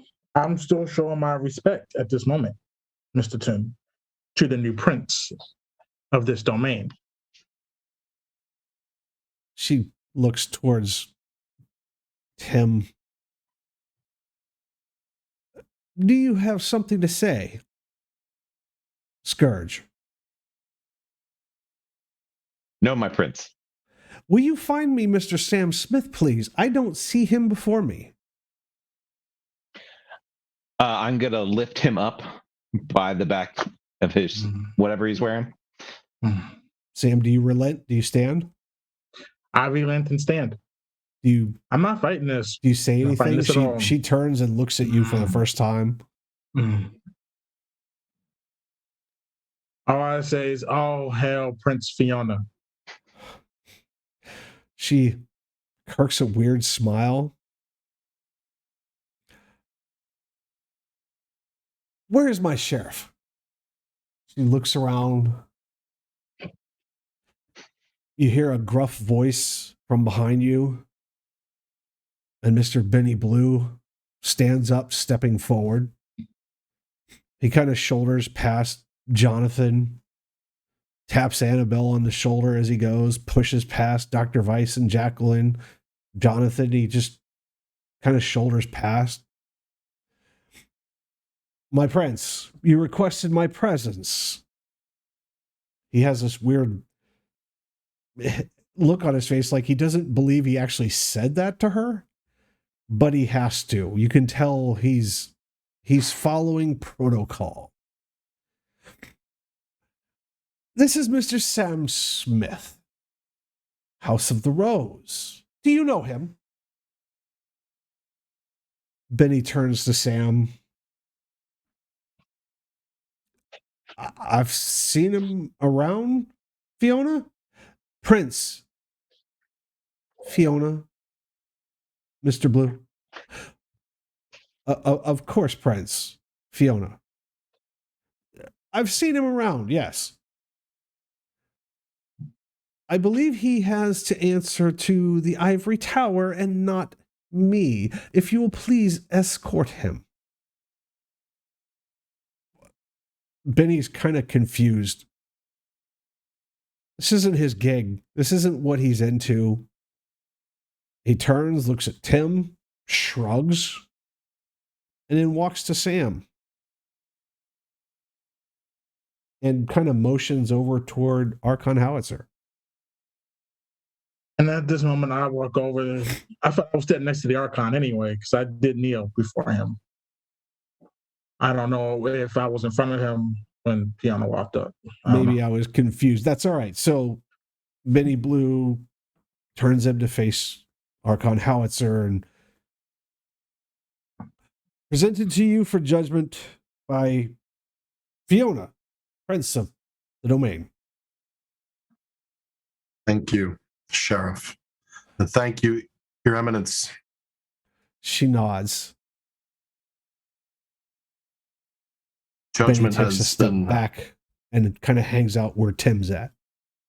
judgment has been pronounced upon one Samuel Smith. The blood ponding shall commence to Her Eminence at her leisure. Until then, you are under her direct order. Do you comply? I comply with the Archon's wishes, and may I go stand next to my new eminence, with your permission. That is not my permission to give. This is not my domain. You will address Your Eminence. And I turn to the prince. I say, may I stand behind you, Prince Fiona? Not on your life. I walk over to Sam, and I give him a ginormous cuff to the back of the head. You need to learn your manners. You do not just speak to the prince as a commoner. You refer to her by her title and with the respect and deference she is due. Do you understand? You do the rose nothing but injustice. Show your manners.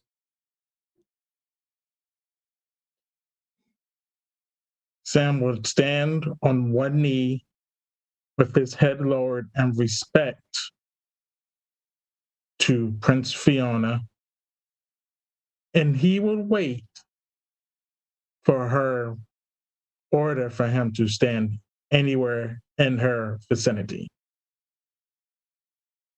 She nods with a haughty look towards Atropos. She looks to Sam. She takes a pace forward to where you're kneeling and leans down to you quietly.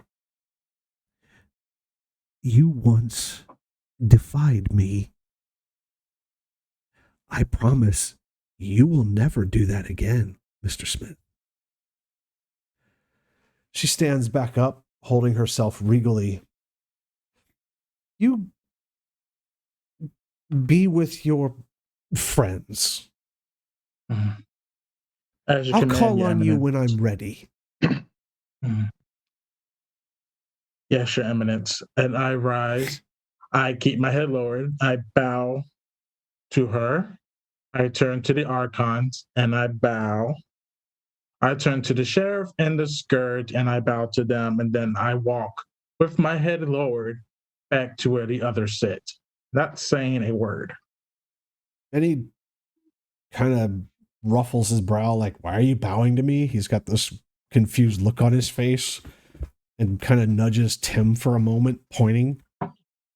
Yeah, I just shrug and shake my head. Fiona looks around. I believe there's more business for the tower. Yes, Your Eminence, and if you will grant me temporary jurisdiction to be your seneschal to address such issues, I shall continue, instead of constantly stepping on your words. She holds up a hand briefly, not interrupting, but indicating that I have a seneschal. Oh, you do? I do. I believe you're familiar with him, Mr. Michael Cohen of the Venture. Ah. He was whipped to the Ventrue, as I assume and understand, though as their primogen is not currently available, I have chosen him to stand in their stead. Very well, Your Eminence. But please, as the hand of the Ivory Tower, you need not stand as my seneschal. Please carry on. Only to grant you such respect as you have earned, Your Eminence. She nods. The next order of business, if the sheriff would be so kind to retrieve one Virginia stone. Yeah. Benny kind of gives you a little nod and he quickly hustles off. Finding her, he escorts her to the center. Miss Virginia Stone. Virginia looks at Fiona, bows deeply. My prince, I present myself, Virginia Stone, House of the Roses. Fiona nods. You may stand and address the Archons. She does. She stands up straight, holding herself prim and proper, and turns to Atropos and Howitzer. Archon Atropos, it is an honor to receive you. I wish it were under better circumstances. As do I, my dear. Archon Howitzer, likewise, I wish it were under better circumstances, but you are well received in our domain. I would hope so. How may I be of service? We've been going over Mr. Delaney's documentation he presented to us. She And upon that, wrinkles her face for but a moment, then returns to a prim and proper smile. there was a footnote in there of a request for the third tradition, the progeny. Is this correct? It is. Oh, Yes. shoot, Virginia, dirty look. She Who does not make eye contact with Jonathan. who did you wish to bring into the fold?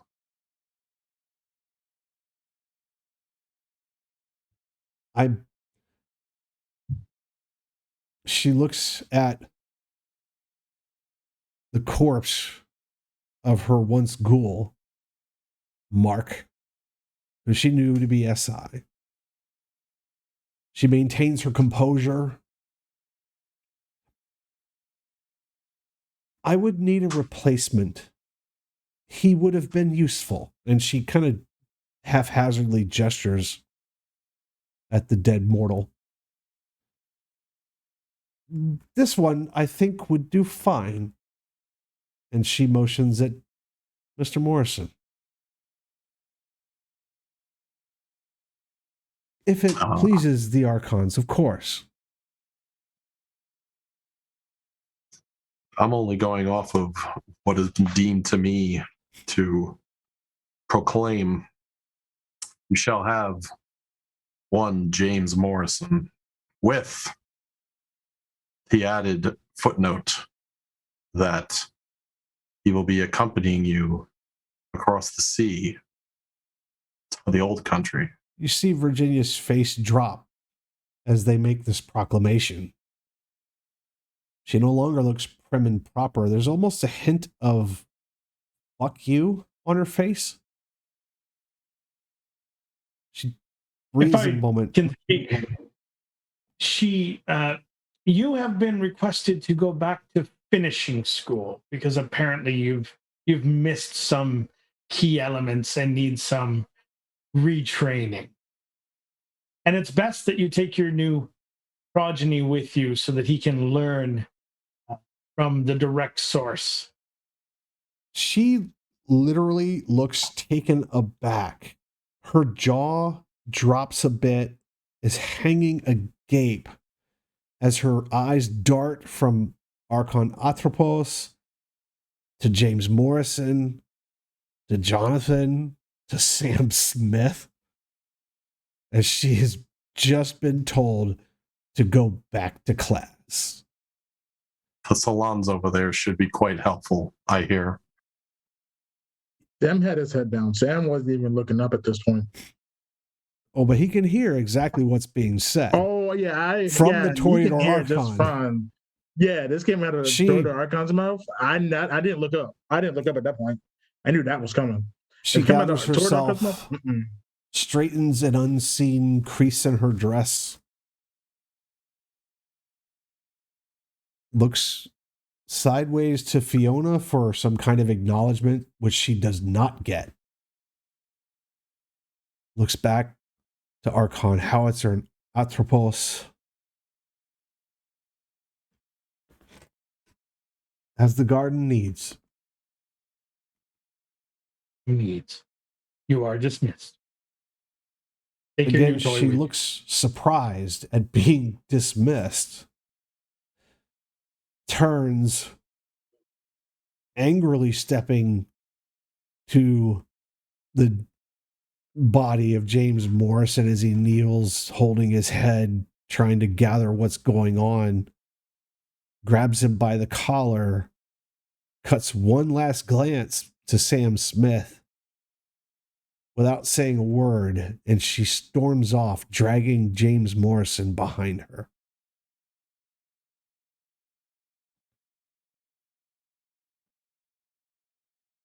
And with that, we're almost at the end.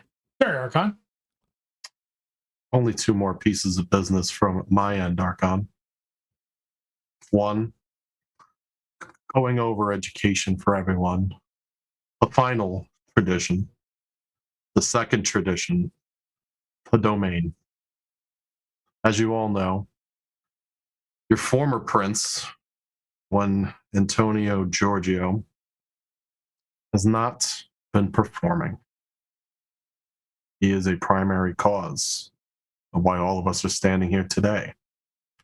Primary cause of why I'm halfway around the world speaking to all of you right now. His punishment, as bestowed by the Ivory Tower, will be to kiss the sun, failing to uphold his domain and ensure the sanctity of the traditions in the Ivory Tower's eyes. This new purging will not see any of that. The Ivory Tower has full trust in Her Eminence and her words going forward. May her time of praxis be short and sweet before her permanency is granted.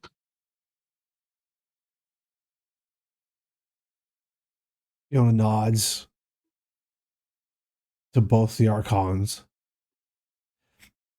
waves a hand in Giorgio's direction as they march him to the center bonfire,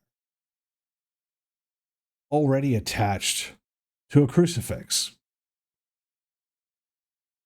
A stake protruding from his chest, several runes, other magical things have been scrawled into his chest. He wears no clothing. Nothing, not a stitch. Every inch of his skin has been scoured with some kind of occultic writing or another. You see, as he's raised above the bonfire, the Archivist Crowley comes from behind. He nods at Fiona, nods to the Archons, looks at each of you, recognizing some of you and not the others, goes off to stand behind Fiona and off to the right. Fiona leans in and whispers to Diarchrius, who whispers back. She looks in the direction of Frederick Von Doren and Damien, where they'd been crouched in the corner during this entire spectacle, having a conversation of their own, and she nods to the two of them. Frederick quickly steps forward into the firelight, a name you all know, most of you have seen before. He bows deeply to the two Archons. Facing Fiona, he takes a knee. My dearest Fiona, it is so good to see you again. I humbly prostrate myself for the court. Would you grant me an audience? I bring gifts. She looks at the flamboyant Frederick, smiles. She knows him well. Many of you do. You are recognized, Primogen Von Doren. You bring gifts. He rises with a flourish, throwing the coattails of his jacket out, standing upright, pulling at his waistcoat. He pulls out a pocket watch, looks up at the moon. Ah, yes. He turns an eye and looks at Dr. Weiss. He's got a piercing gaze. Times are different, aren't they? And he turns and looks at Jacqueline, gives her a brief nod, as if he knows her. Looks to Annabelle, gleefully waves acknowledges Sam Smith. Mr. Toon, he kind of gives a nod and a chuckle. And he turns and motions towards Damien. Damien, not hiding 1 inch of himself, neither cloaked or hidden, stands to his full height, pulls a large sack from out of one of the vans. As he pulls it out and it thuds to the ground, it makes the clear sound of flesh hitting the ground. And he drags it, and you can see it wiggling within the sack. Damien marches in front, bows to the 2 Archons. Atropos, Howitzer, I do believe a bargain was struck. Favors were asked and favors were granted. I am a man of my word. He turns to face Fiona, who kind of looks past him. Prince Fiona, I dare ask for your humble acceptance into your domain as a servant of the Ivory Tower, Damien Farce. She hand waves him without really saying yes or no. He takes it as a yes as he hands the sack over to the 2 Archons. I believe you had questions, Mr. Keats.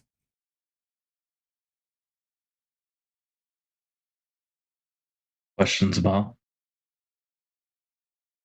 The Fiend.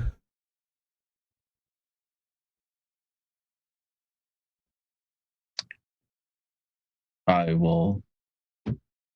Yes. He No, yanks. I'm sorry. Do I, Prince Fiona? I am Jonathan Keats. No clan. She turns with her eyes raised, recognizes you from association with the others. Mr. Keats, you represent the Duskborn of the area, do you not? The oldest one of us, but represent them would be a stretch.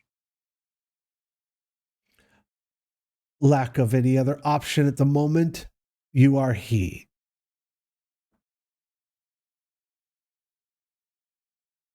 Please, by all means, if you have business with this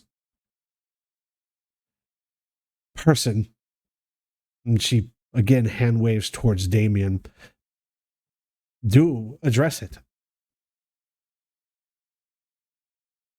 I will go towards the where they have the body.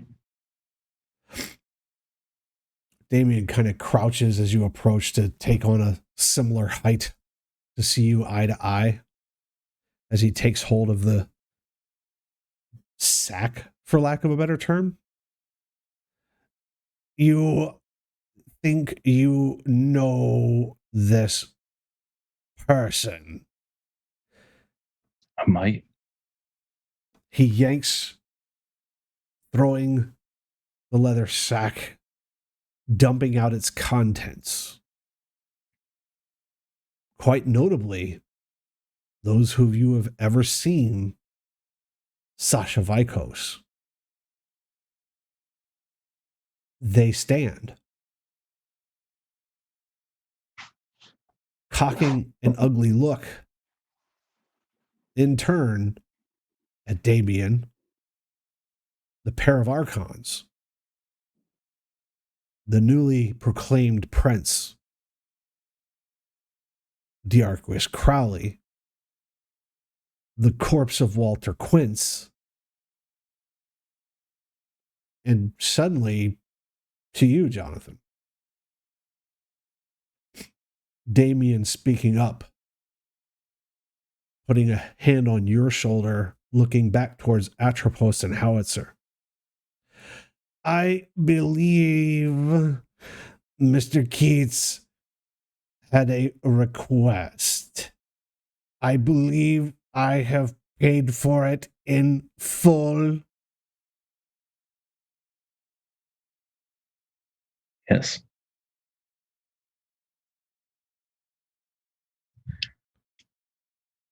I will approach Vikos and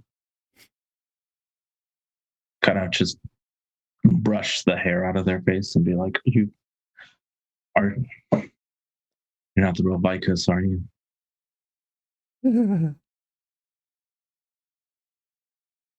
Oh, Jonathan, you know me so little.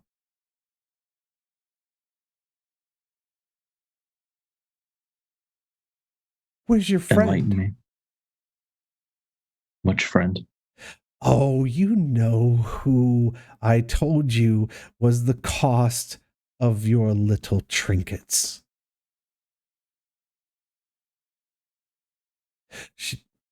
They stand up quickly, flourishing in a fashion, looking around. Where is dear Grace? I would have words with her. Oh, she's even in a spot where you can't get to. Many things happen at once.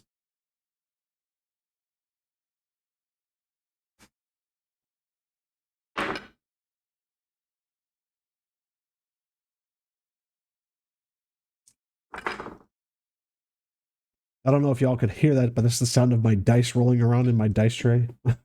Mm-hmm. Immediately, the area is flooded with a sense of majesty.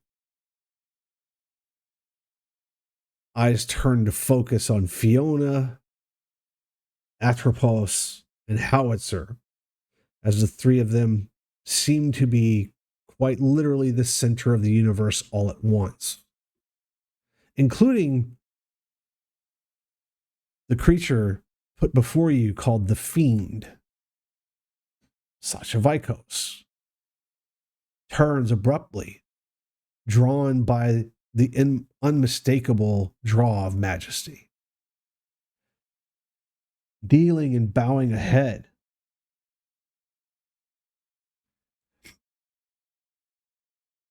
Damien walks between Jonathan and the Vikos. Mr. Keats, a moment of your time while they deal with this. You have my undivided attention. By your leave, Atropos.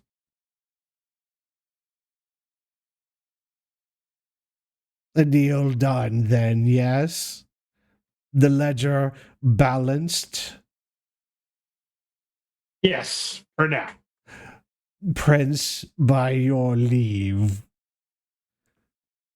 Fiona nods, looks at Jonathan, and kind of gives a hand motion to follow Damien as he walks away, leaving the Fiend in front of you all, tugging at Jonathan as he goes. Tim is quietly reloading his shotgun.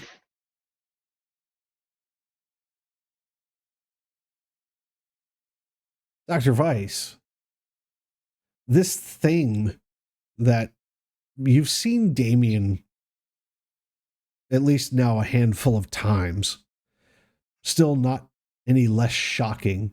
Jacqueline, first time you've seen this monster, alien-like, double jointed in elbows and knees, multiple fingers that shouldn't be there, the face of what the hell happened, dropping off something oddly beautiful. referred to as a fiend.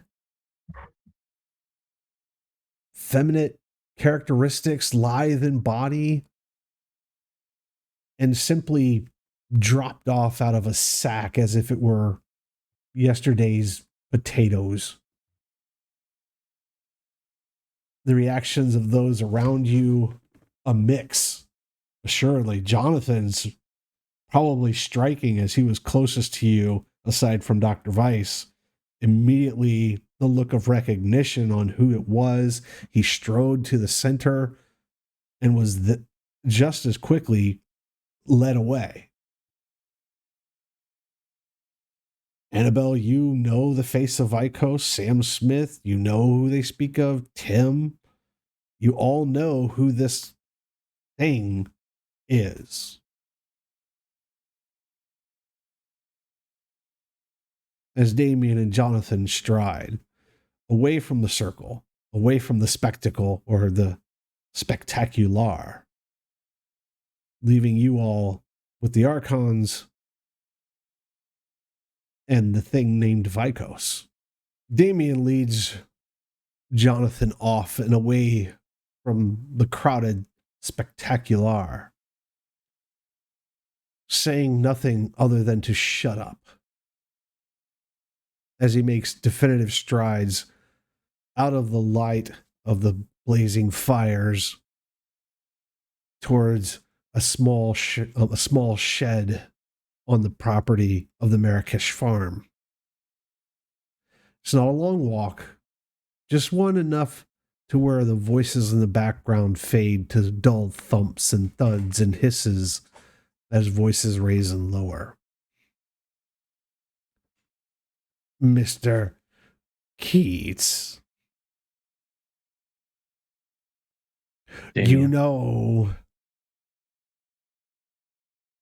you have connections. That is not one.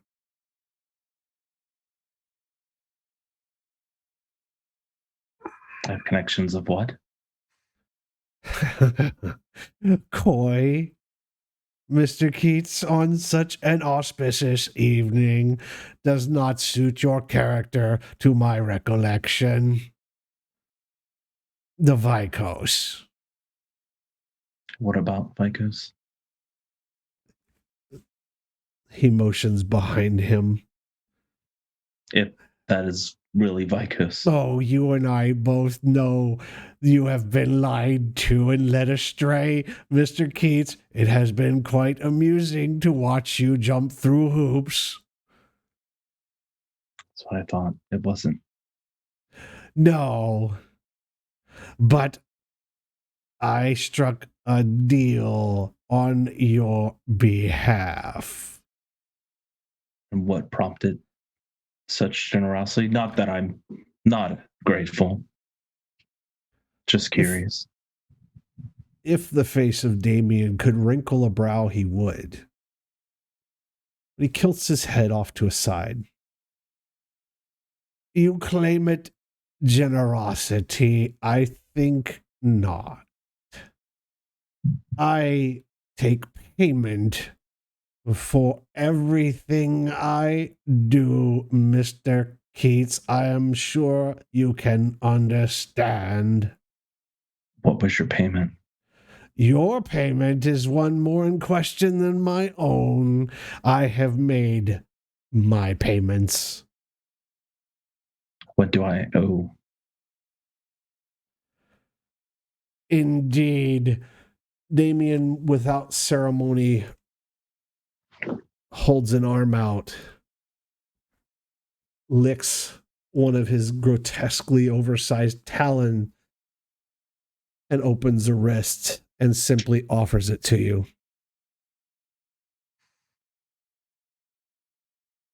Now, accept. And as you latch on to the open wrist of Damien, the bile, the taste of acrid corruption floods every sense in your body. He speaks quietly, almost eerily soothingly. I bring you a gift, Jonathan. You understand your life is now mine.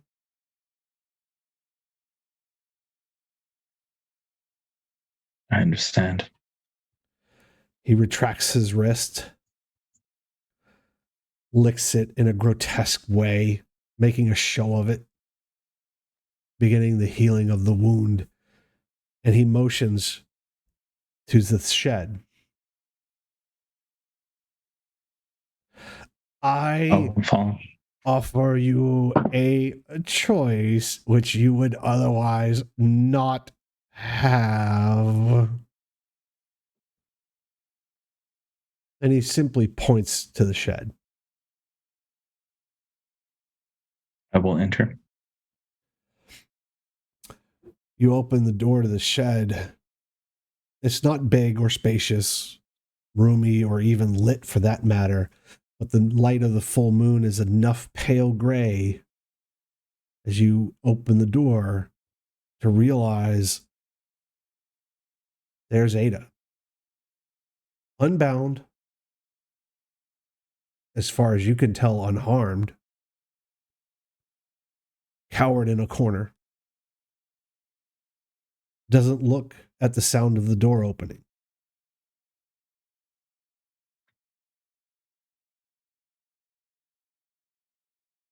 I will shakily, fearfully enter.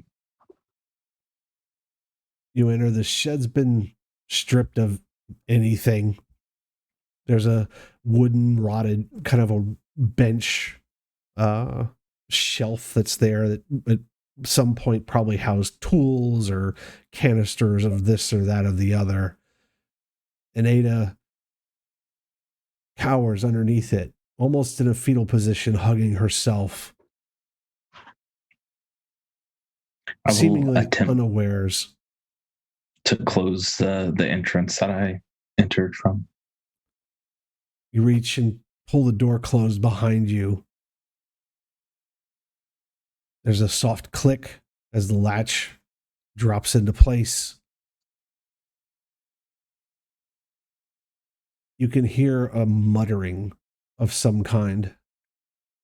And now, as you look even closer, she seems to be hugging her knees, rocking back and forth, muttering to herself.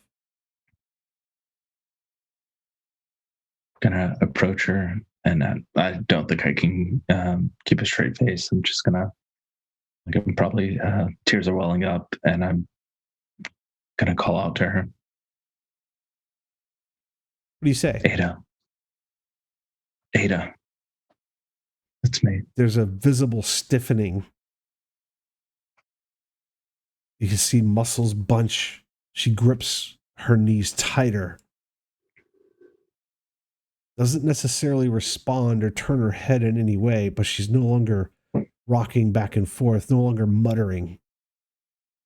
But a deathly silence falls in this little shed.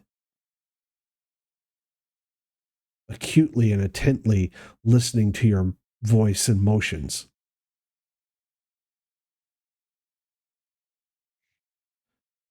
An odd darkness seems to halo her body. Gonna sit down beside her. At which point, she does turn her head, not opening her eyes, at least not the two. The third eye on her forehead, scarlet, black opalescent mix of blood-like colors, almost as if it was on fire and had a life of its own. She turns. Why are you here?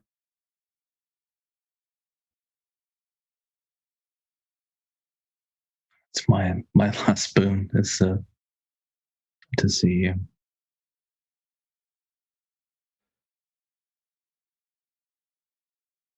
Again, the rocking starts in a small rhythmic motion. She shakes her head. Her eyes snap open, and she sees you for the first time. Jonathan. Yeah. You can't be here. You've got to go. You've got to go now. You've got to get out of here.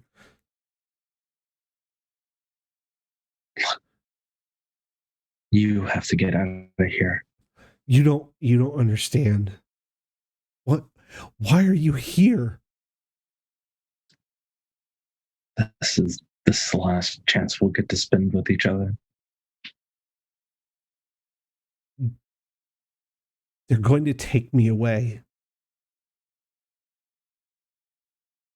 Look, They're just run, and I'll I stay here. can't. I can't. Have you looked around? And she looks around as if she's seeing like every person in the universe around this little shed that she's in. Even on your approach, you saw no one. Yeah.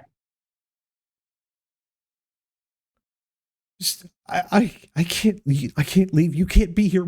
You've got to go. Jonathan, they're going to take me.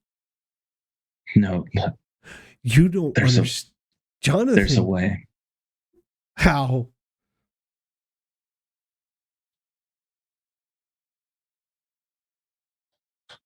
You remember that thing you wanted me to do?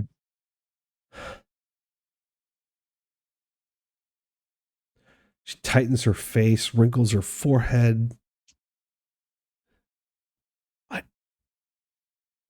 don't know if I can. You can live inside of me, and I will go away.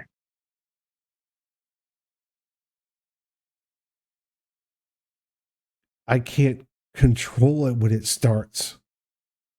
That's fine. I'll kill you. Yeah.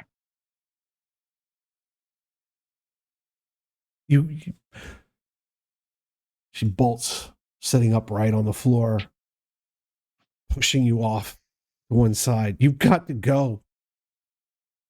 They'll never let me leave.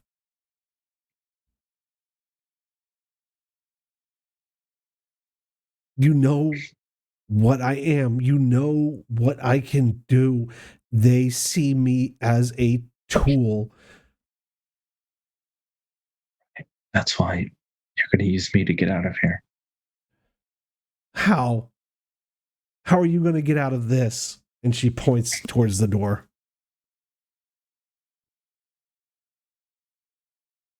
Just trust me. She scrunches her face again. You know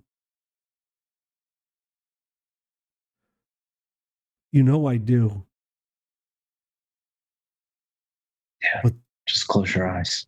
This is different. She doesn't confirm or acknowledge. She does crush her face into a vice. She loosely turns her head to one side. Tears staining her face and forehead from all three of her eyes.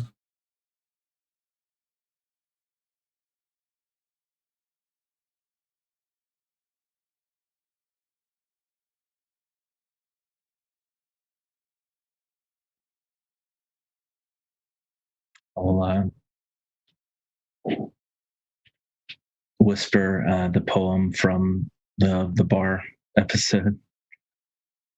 That was about her. Glossy vessels under neon lights, paths intersect, bright eyes meet and souls lock. Time and matter melt away like a phantom during the sunrise. The concept of self is irrelevant. Faithless and unfettered moments before, our eyes and mouths look to devour one another. Past passions remembered and deemed chaste in comparison. You must be the one I seek. Our lips tremble, like reciting a humble prayer on the altar of each other's mercy, fearful that this sacred silence be broken and this otherworldly spell dismissed. Terror grip me, for I now know the horror that all men lay ruin to all he touch. She purposely breathes in deeply. Not men, monsters. As she allows her head to drop, as if she were giving up.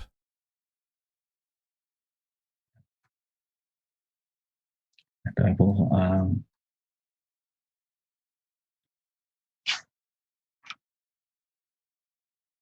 gently caress her face and then bite her neck. She doesn't resist.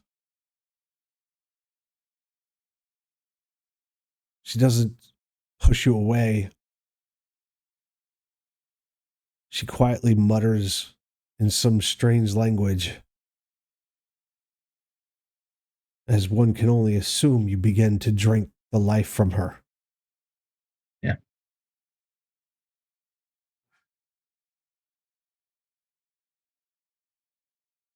The shades grow in this small enclosed space. Whatever light was coming in through the cracks of the pale moon disappears as you drink her life force. That point comes when you know if it were anyone else, you would be taking a life. The taste of vitae changes. No longer just the blood of life, but the lick of a soul tickles the tips of your taste buds. The beast in you, mostly quiet, not so much.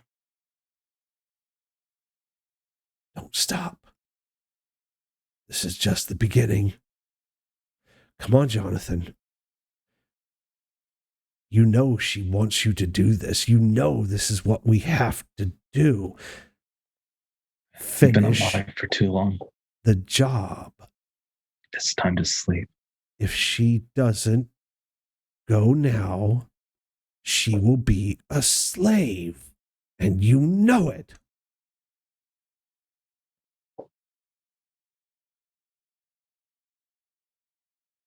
It's time for us to sleep. Her body goes limp. And she willingly gives up her soul.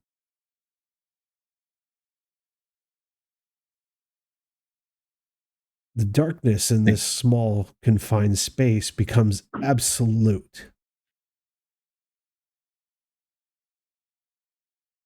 You can feel the echoes of her history as you continue to drink her vitae. You can hear the echoes of her past, of those before her, the line of succession traipsing back thousands of years.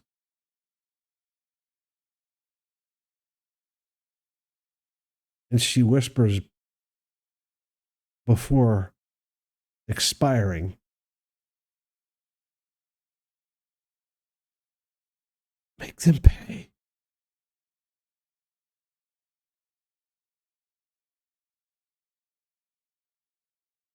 Well, Jonathan, we will do your roles of diablerie at another moment. She expires as you continue to drink, taking her life, her soul, her essence, as is the path of salubri, to give oneself over to another. Her body decants itself of all moisture. Her skin becomes crisp, brittle, delicate in your fingers. You can taste the ash in your mouth where once her flesh had kissed your tongue.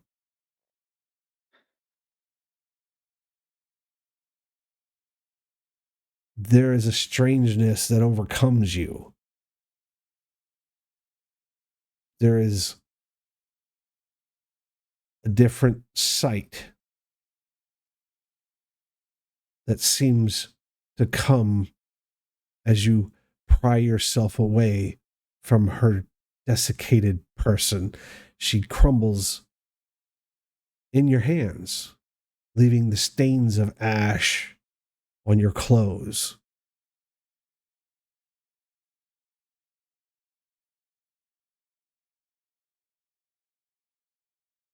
The shadows feel tangible. There's a rush of life and power as her life force leaves her, entering you willfully, not like the bastard act of diablerie. She gave it up. She wouldn't be the tower's tool, and knew that you were the only chance she had not to be.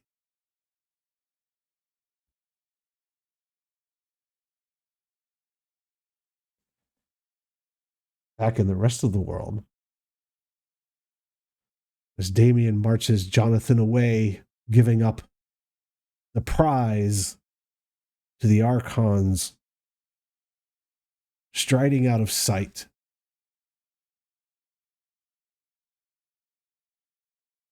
This one calls himself. Sorry? Go ahead. This one calls himself Sasha Vikos. Damien's good, but he's not that good. Who is this imposter? They stand, rather matter-of-factly, prim and proper, adjusting clothing here and there.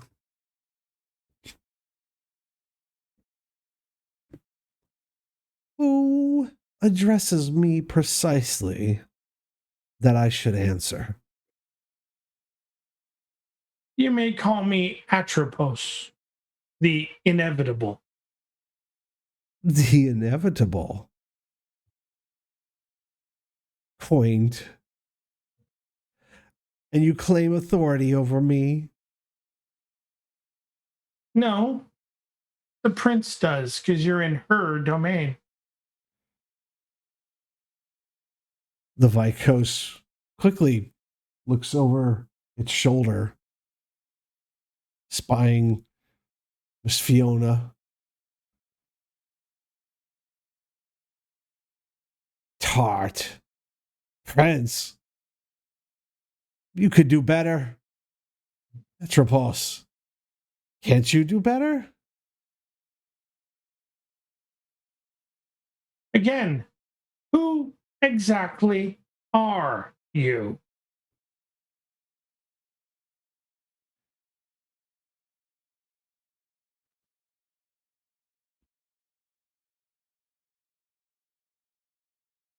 Looks a lithe look around. You are the inevitable.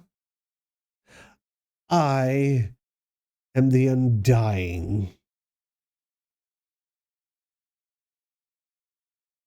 Not mind if we put that to the test, do you?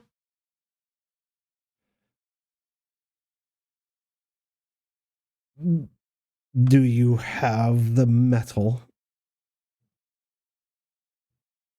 This is beneath me, all of you.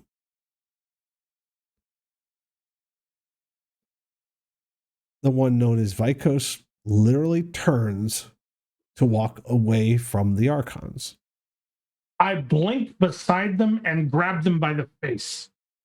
Anybody do else not- taking an action? Hold the I'll say that. The Annabelle is going to activate Silence of Death and Soaring Leap. Okay.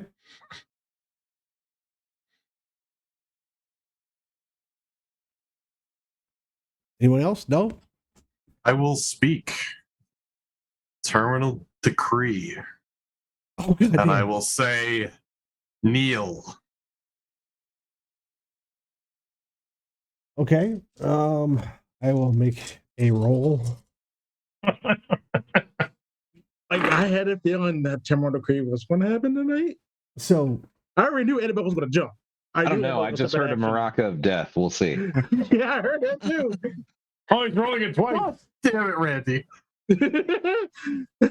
okay, so for those not enlightened, the newly born Dr. Weiss and the human Jacqueline Dearie, there's a strange sense of presences among the four in the center, being Fiona, the thing known as Vikos, and the two Archons. There's an immense presence in the center of this gathering amongst burning corpses and people who haven't even been dealt with yet. Archon Howitzer stands, shoulders squared, and commands words that make even your knees want to kneel. Even Tim, Annabelle, and Sam feel the immensity of the command to kneel. And at once, the thing known as Vikos, as it turns, and Atropos blinks, disappearing from your line of sight, it goes to a knee. Atropos, Annabelle, I assume you were soaring, leaping at the fiend? Yes. I was making an attempt to Soaring Leap towards them, yes. Okay. Tim, were you doing anything? Nope. They seem to have it well in hand. Atropos, you blink and do what? Grab it by the face and go, "You do not turn your back on me." As you hear him bark, and as the Vikos goes to a knee, Annabelle, from amongst Jacqueline Dearie, Dr. Weiss, leaps with inhuman strength, leaving a gust of wind tussling Jacqueline's hair. Doing what? She's trying to, since it's turned, she's going to try and aim her trajectory to land behind it some, so that she's not landing on top of it, since it's kneeling and the Archon has it by the throat. So You definitely land behind. I am going to pull out a stake and try and make eye contact with the Archon. So, at least clearly in Atropos's line of sight, you blink in front of the Vikos, grabbing it by the throat, barking at it about turning its back on you. And suddenly, there's Annabelle pulling a stake from her wherever and looking at you. I nod. I just give a quick, do it. Annabelle is going to try and shoot for where the heart should be. From behind, called shot. If you could please roll your melee and strength, please.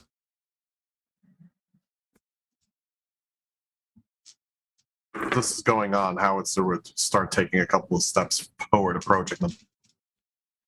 Don't have to go too far. Only a couple steps.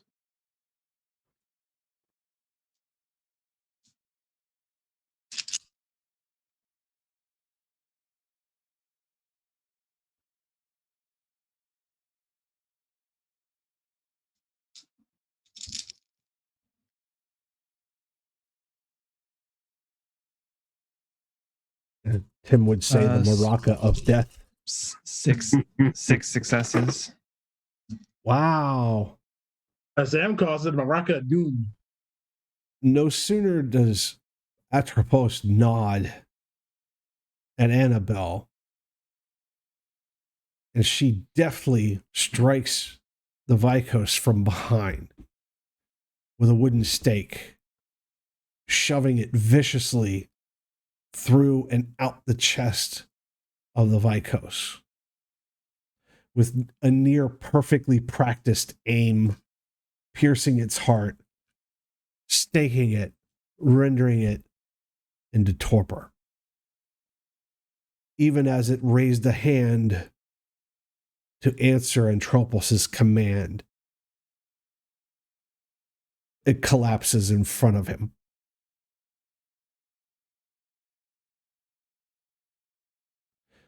Jacqueline, Dr. Weiss, this has happened in a blink, in a pair of blinks at best. The truth of the world that you've been thrust into is being laid before you without commentary. The truth of monsters, of vicious judgment, accountability, all of it is absolutely raw and apparent and cannot be mistaken. The words of these two individuals carries the weight of death.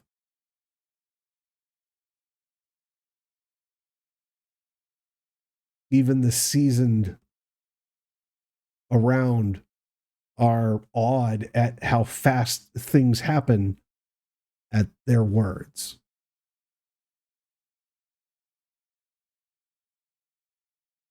I'm just kind of there, taking it all in. My hand has been at my throat, at where Dr. Weiss had kissed. I can still feel that. I've been rubbing it the entire time, taking in from seeing Ezekiel's death to the death of my best friend to now this. It's almost never ending. It just hasn't stopped. And I'm just watching, almost as though I'm dissociated. I'm here, but I'm not. I can still hear everything. I can still see, but it is a lot to take in.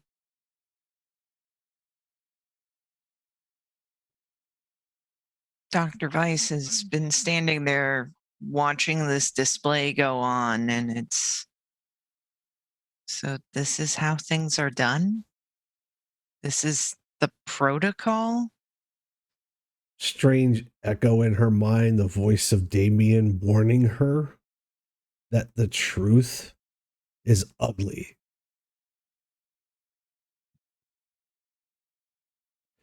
Annabelle, it's yet another notch on the belt, the satisfying crunch of bone and flesh as you render yet another thing impotent. Specifically, this thing. There's no way this thing could be what it's supposed to be. There's no way Annabelle herself, even your beast, is being a bit snide about how easy this prey was. You're a fool. This is no My Vicos. lords, even if this is not the fiend, we should probably dispose of it quickly. Oh, yes. As much as I appreciate the scalpel's work, we do need a definitive answer. Mr. Indeed. Toon, do you mind approaching? Yes, Archon. As I was going to say, as Tim approaches, Annabelle is actually going to kind of just soaring leap, jump backwards towards where she came from. She doesn't actually want to be next to this thing. Blow its legs off and then pull out the stake. Aim for the legs, I. Tim points at his kneecaps and pulls the trigger. Again, Jacqueline, Dr. Weiss, this is an inhuman display of grotesque violence. It's raw, it's visceral.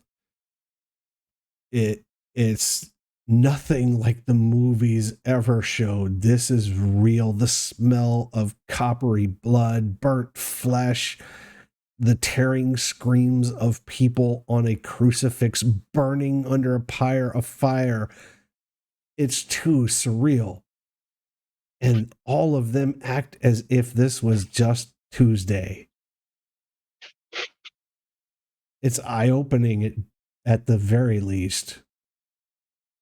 Tim cocking the weapon, loading a shell, pointing it at the knees of the now staked Vikos, whoever that is, pulling the trigger, and another blinding flash of dragon's breath rounds erasing the lower limbs of this thing with visceral and gore and gristle hanging from where it was once its knees. And he does this nonchalantly as if it were just Tuesday. Flapping the shotgun up over a shoulder. Tim will then reach down and grab out the stake and just kind of pat him on the cheek there. Hey, you ready to answer some questions? Mr. Toon reaches down, pulling the stake out. An erupting scream comes from the creature. Ceaselessly, it screams and screams and screams, as you can only imagine the pain that it must be in.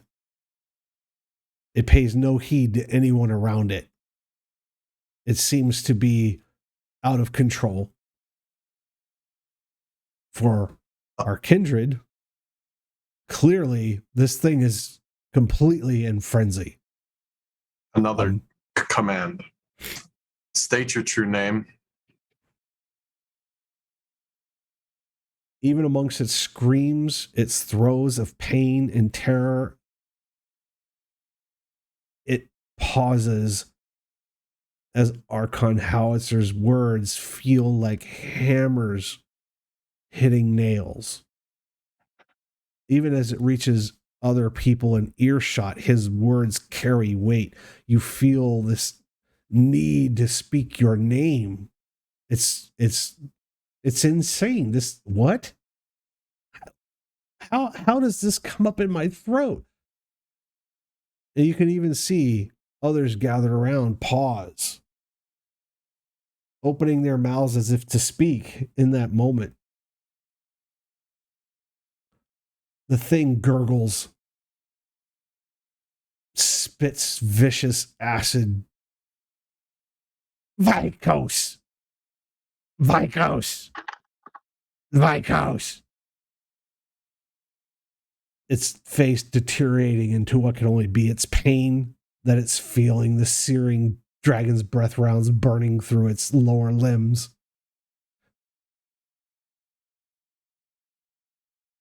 Archon Howitzer, is it completely possible that just as you could have erased Jack's memories, that someone with your skills or, could put false memories, and therefore this creature is utterly believing that they are Sasha-Vikos? Absolutely. Do we need to dwell further, or shall we dispatch the thing?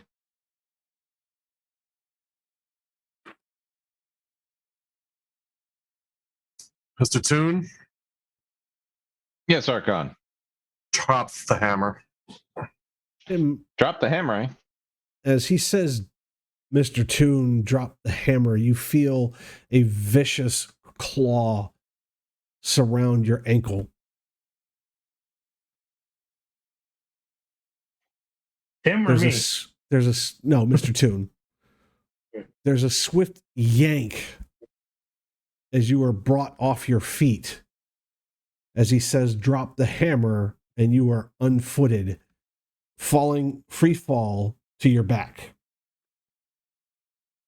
As the thing that was under you yanked you off your feet. I'm going to get up and dust myself off and say, well, that was cute. And then I'm going to go and punch his face in, literally. So several things happen at once as Tim is yanked from his feet as he's being told to drop the hammer. Tim, a moment.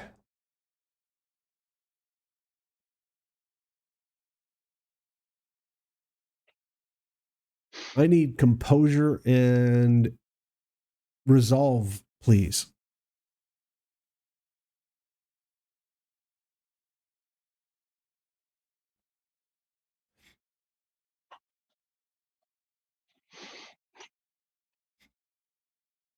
Four, six. Wow. Even as you're yanked out from under your feet are yanked out from under you, and as you fall and hear the commands of the Archon to drop the hammer, you are clearly aware that something is going on at your ankle. There's an intense pain as you suffer 2 aggravated wounds as something begins to happen. This is before you have the opportunity to stand and punch said person in the face. This is all happening kind of at once. This is not a sensation you've ever felt before. It feels like your muscles are being torn from your leg. The bone is being crushed under a vice. You have no idea, but it is mind-searing pain. This is something you have never experienced. I would give it, I would bet that Annabelle and our 2 Archons might have a clue, though it wouldn't be an obvious thing that's going on.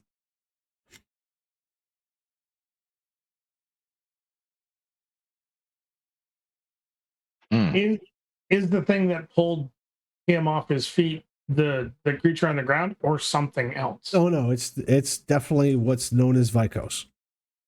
Okay. What the hell is that? So yeah, there's this look of surprise as Tim is starting to fall backwards. And then the look of pain envelops him. So Tim, as you fall backwards and it yanks you off your feet, there is an unbelievable pain that you have never experienced coming from what you think is your ankle for the moment. What else is happening? I use lightning strike to kick it in the head. Roger that, sir.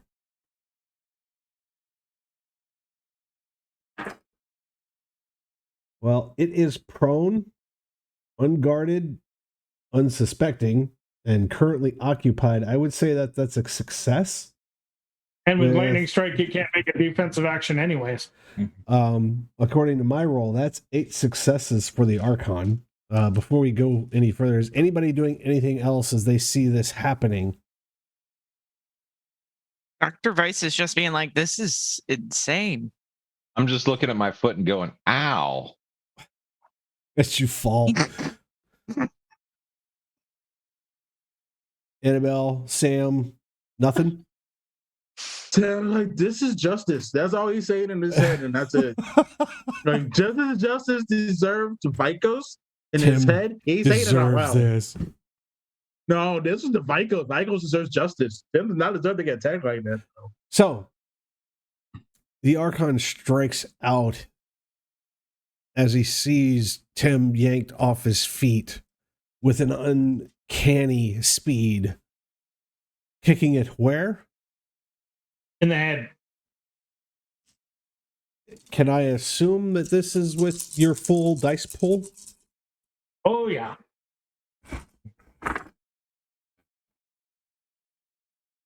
I love the sound.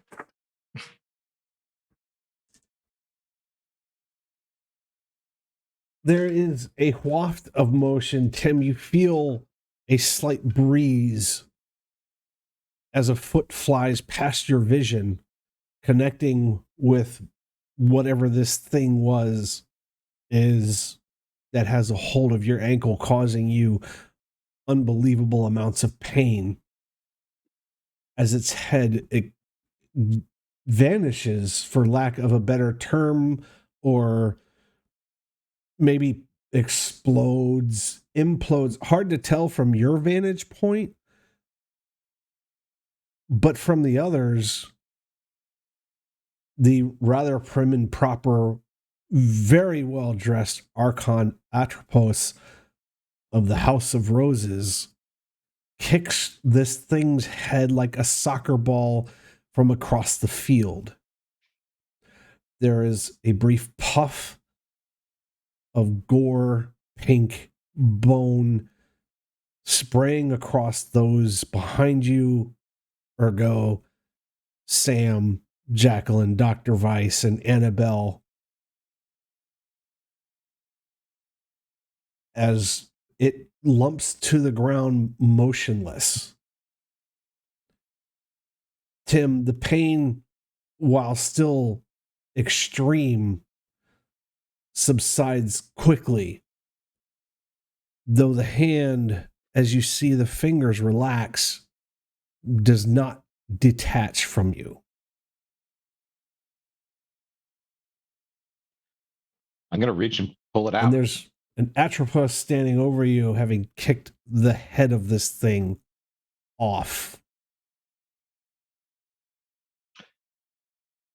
Yeah, I'm gonna pull it off of my ankle and say thank you for the assist, Archon. Yes. That's it. I'm tired. We need to finish this. As you reach and tug, as you move the hand, it feels as if it's a part of you. It will not come free of your ankle. As you look closer, the skin seems to have joined with your own. There's a sudden realization that something has happened.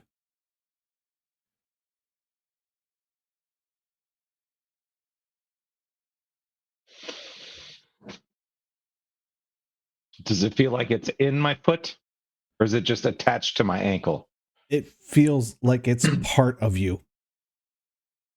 You can sense the loss of vision, taste, the loss of senses, pain, dulling. Yeah, we're cutting it off. There's a realization that this has become a part of you, that it is attached, that it's there. It's you, but it's not. It's got to go.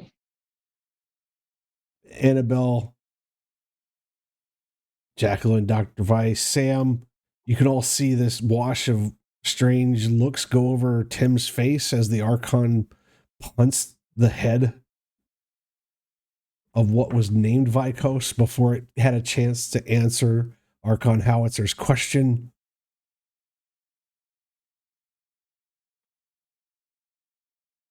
And Tim pulling at it, coming to the realization that it's not it, it's him.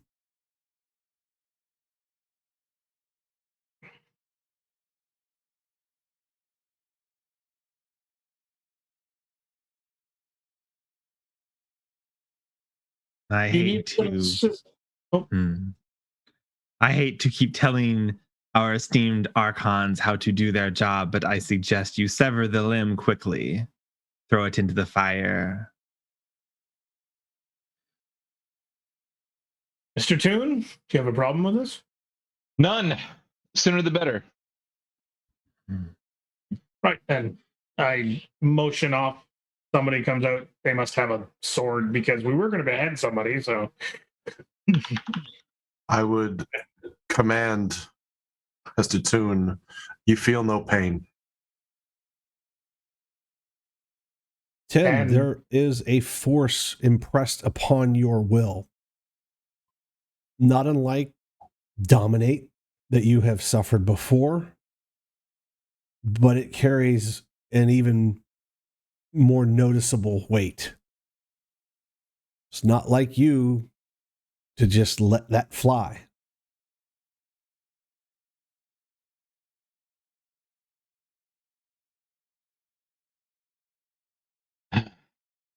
I grumble to myself a moment and accept in the spirit it was given.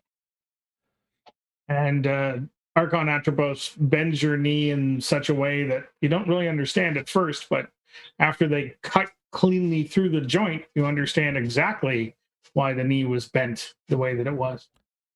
Again, Jacqueline and Dr. Weiss, a strange set of circumstances and events follow cause and effect. The talk of you lose the limb, being told not to feel it, being manhandled into a position, and suited persons coming from behind with a silvered sword, cleanly severing Tim Toon's leg from his body. Tim, not a flinch, a blink, as if it didn't even happen. And then I poke the piece with the sword. I'm not touching it with my hand. And the sword and the piece all go in the fire. As he chucks the sword, the suited individuals take the body of what's left of what was named Vicos and the lower half of Tim Toon's left leg, chucking it on top of the bonfire where they had just posted up Prince Giorgio.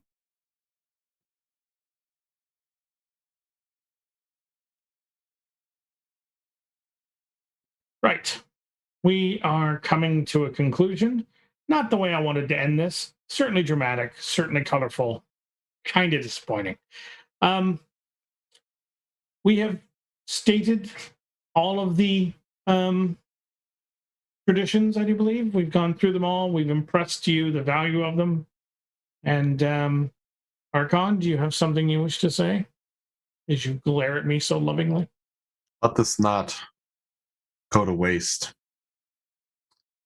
We shall not be theming this a second time.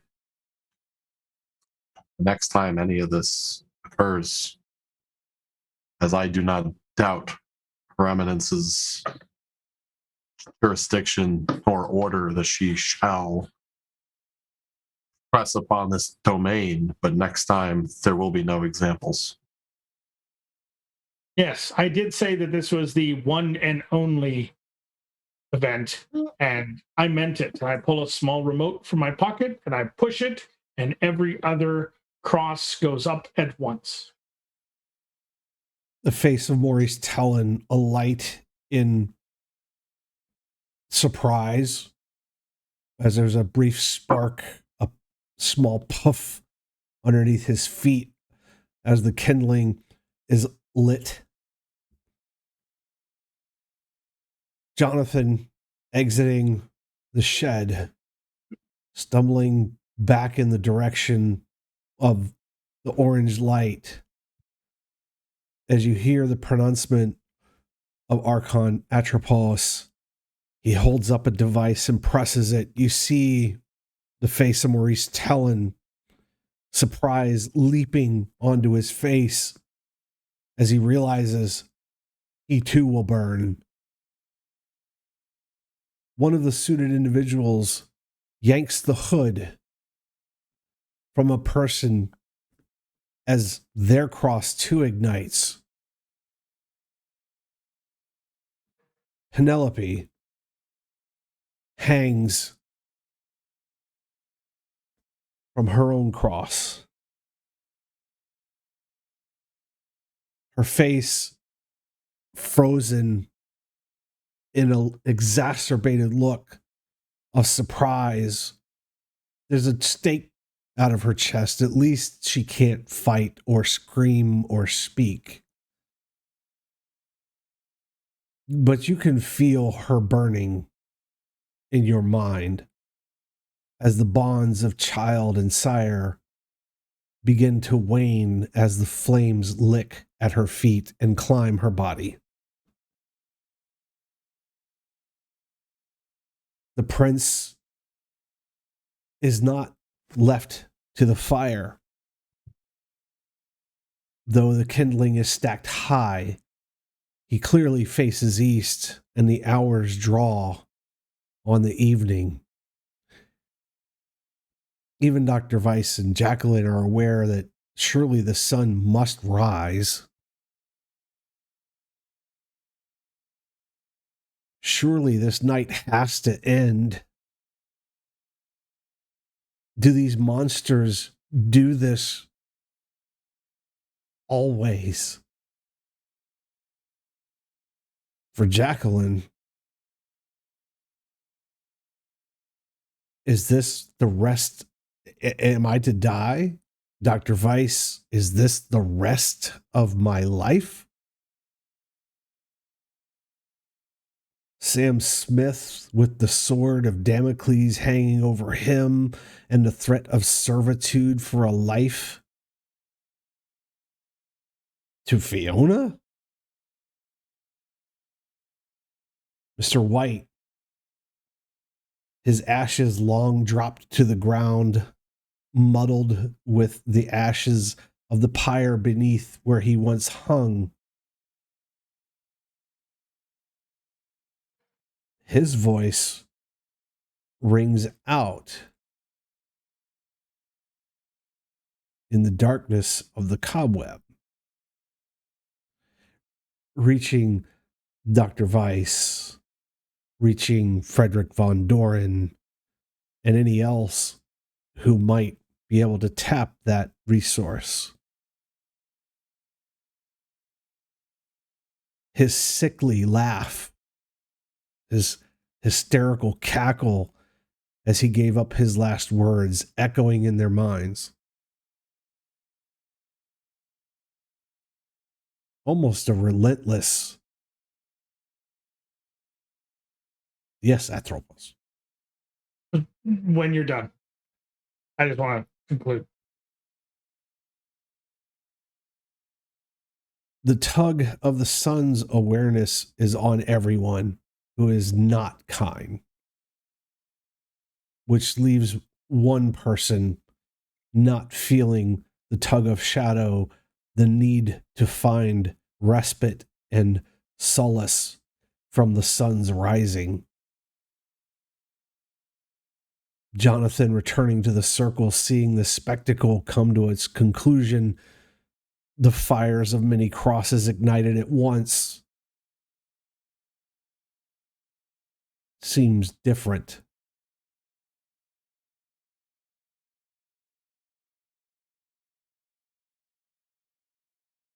With that, I look at Jax and I say, "Welcome to Wonderland." Snap my fingers, and all the lights are extinguished. The braziers go out. The only light left from smoldering crosses.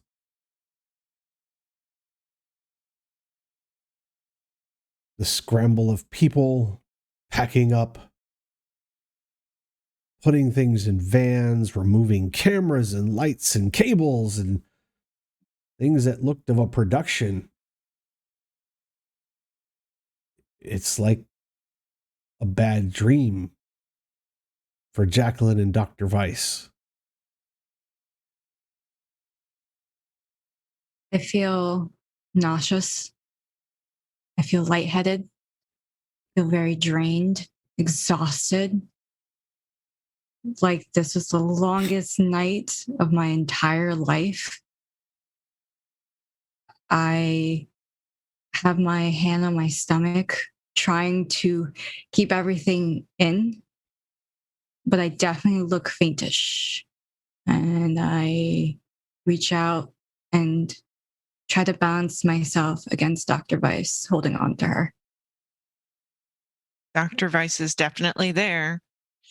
And there's the whisper of, "You made this choice to come." Is this what it means to have power?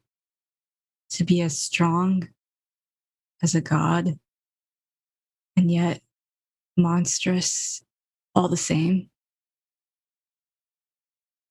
You will hear Annabelle talking from the shadows. No, no, no, child. This is what it means to be held accountable for having power. There is a cost to pay, and as Mr. White found out, and all the others that burned here tonight, remember that if you seek power and make the choices like Dr. Weiss has made, it comes with a cost. And you hear Sam saying, "We're not gods. Whoever told you that, they lied." Am I right, Miss Annabelle? There are no gods, only monsters who stalk the night. But I must take my child and make accommodations for the nights to come.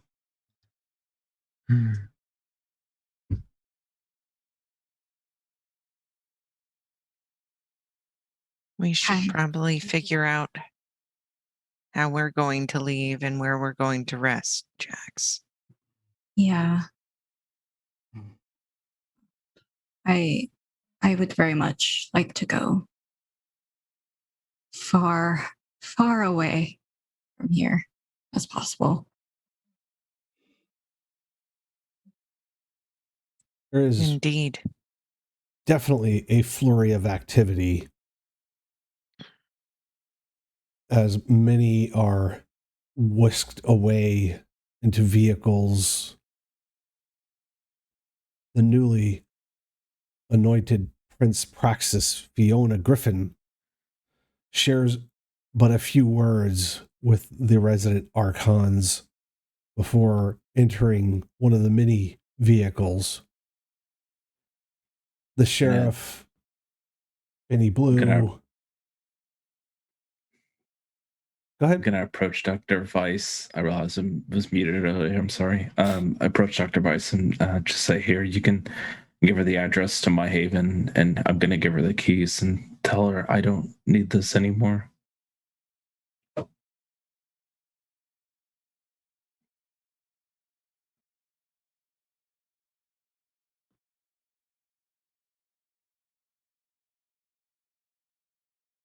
Are you sure? Yeah, I'm leaving.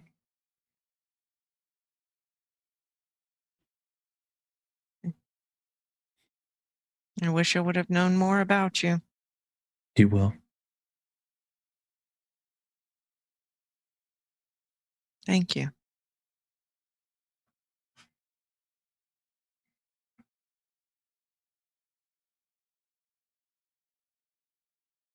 The sheriff, Benny Blue, making a hurried exit, jumping on his motorcycle somewhere, kicking it to life, leaving. The Archons just as dismissively, unless they have further to say.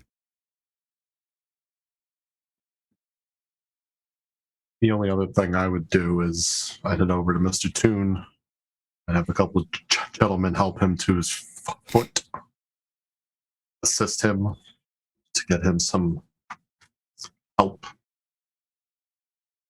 Besides that, I'm not.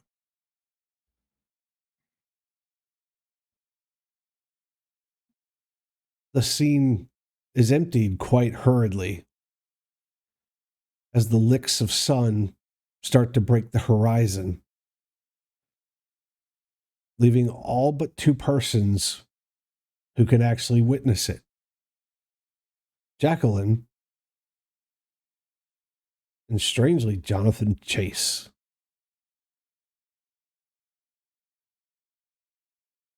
As the sun breaks the horizon, Jacqueline, the first thing that catches your eye is the once deadened eyes of someone named Giorgio breaking open, and the sunlight reflecting briefly in his eyes before he bursts into flame.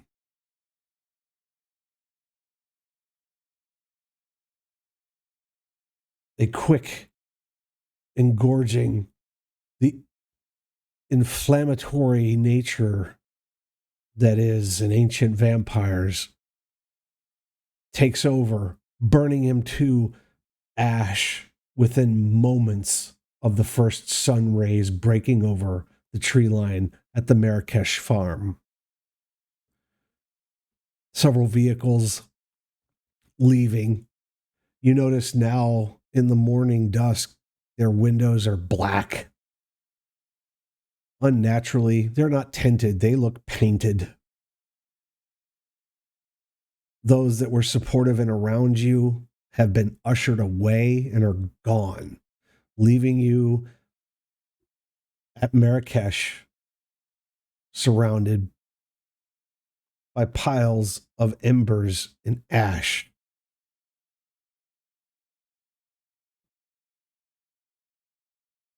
And one Jonathan Keats.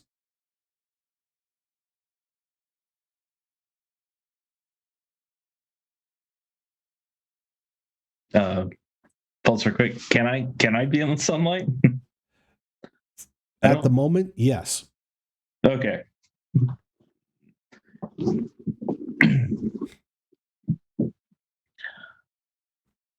This makes you feel any better. Nothing lasts forever. Not this night. None of us. All that is going to end. Yeah. I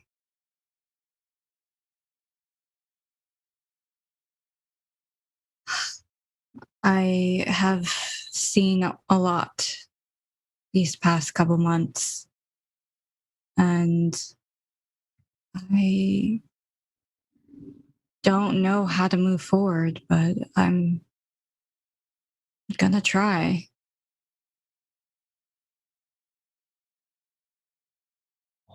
I don't know what's best for you. I can't stay in this city.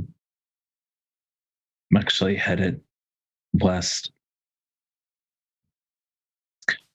Dr. Weiss will, if you ever need a Dr. Weiss, will probably find out how to contact me. He speaks. From under the brim of his hat, a small trickle of blood trails down next to one of his eyes and down the crease of his nose, along his cheek. Oh, are you hurt? Yeah, you could say that.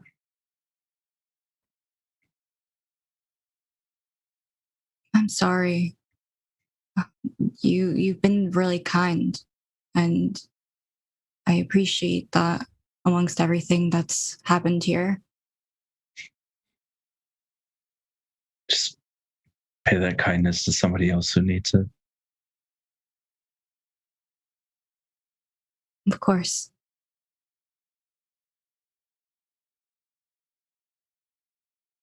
The only thing is, she contemplates a little bit, debating whether she should disclose this or not to this person. I mean, they've already been through so much together. Might as well just let it out. I've been told I have this gift. I don't know if any of you have this as well, but I've been seeing things, experiencing things that I've never experienced before. Creatures amongst the shadows. Are you familiar with that? Let me roll an occult and intelligence. By all means, sir. Which I'm fairly good at. This is what my character does. Player the ST. Yes, sir. Yeah, I did want to say something to Mr. Keith before we all disperse, but I didn't get a chance to. Okay. because he did kind of hear the conversation between him and Dr. Weiss. He wanted to say something nice to him before he left. 6 successes. 6 successes. What she describes to you, you've probably heard a few things mentioned of. And as she asks you if you understand, you have a realization that another eye has opened underneath the brim of your hat. But it sees past it. And as she talks about the shadows and darkness, they leap out from her at you. Recoil slightly. And we will break there. Thank you all for joining us this evening for the finale of Prince William by Night Season 1. What the hell is going on with the Camarilla? We hope you've enjoyed our evening, and we look forward to seeing you all in Season 2 when we start up. Thank you all for joining us. Have a great evening. Hello, I'm Nick Weird. You may know me as Chops. I'm here to remind you that your mental health is a very important thing. We all have problems, and sometimes it can be hard to share them because we don't want to burden other people, or we're too afraid or ashamed of the things we've done to even try. But your friends and family are here for a reason. They'd much rather hear about what's happening in your life than ever hear that something terrible has happened to you. And if you feel like you can't talk to your friends or family, there's resources available for that too. Please reach out to them. There's no need to go through this alone. We all need help sometimes, and there's no reason to feel ashamed or feel afraid to ask for it, especially if you need it right now. If you or someone you know is in crisis, whether they are considering suicide or not, please call the toll-free lifeline at 800-273-TALK. Again, that is 800-273-8255 to speak with a trained crisis counselor 24/7. The National Suicide Prevention Lifeline connects you with a crisis center in the Lifeline network that is closest to your location. Your call will be answered by a trained crisis worker who will listen empathetically and without judgment. The crisis worker will work to ensure that you feel safe and identify options and information about mental health services in your area. Your call is confidential and free. Unable or unsure about calling? Text NAMI, that is NAMI, to 741-741 to connect with a trained crisis counselor to receive free 24/7 crisis support via text message. Again, text NAMI to 741-741. You are not alone. Trained expert advocates are available 24/7 to provide confidential support to anyone experiencing domestic violence or seeking resources and information. Help is available in Spanish and other languages. Call the National Domestic Violence Hotline at 800-799-SAFE. Again, that is 800-799-7233. If you or someone you know has been sexually assaulted, help is available. Call the National Sexual Assault Hotline at 800-656-HOPE. Again, that number is 800-656-4673. To connect with a trained staff member from a sexual assault service provider in your area that offers access to a range of free services.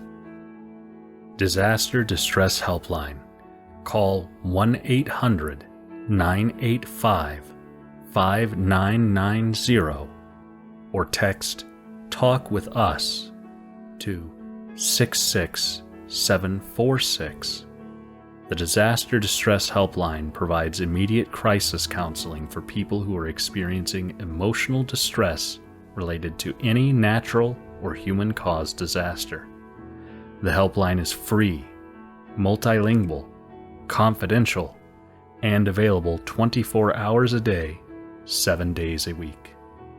Call 1-800-985-5990 or text TALK WITH US to 66746. Again, the number is 1-800-985-5990 or text TALK WITH US to 66746.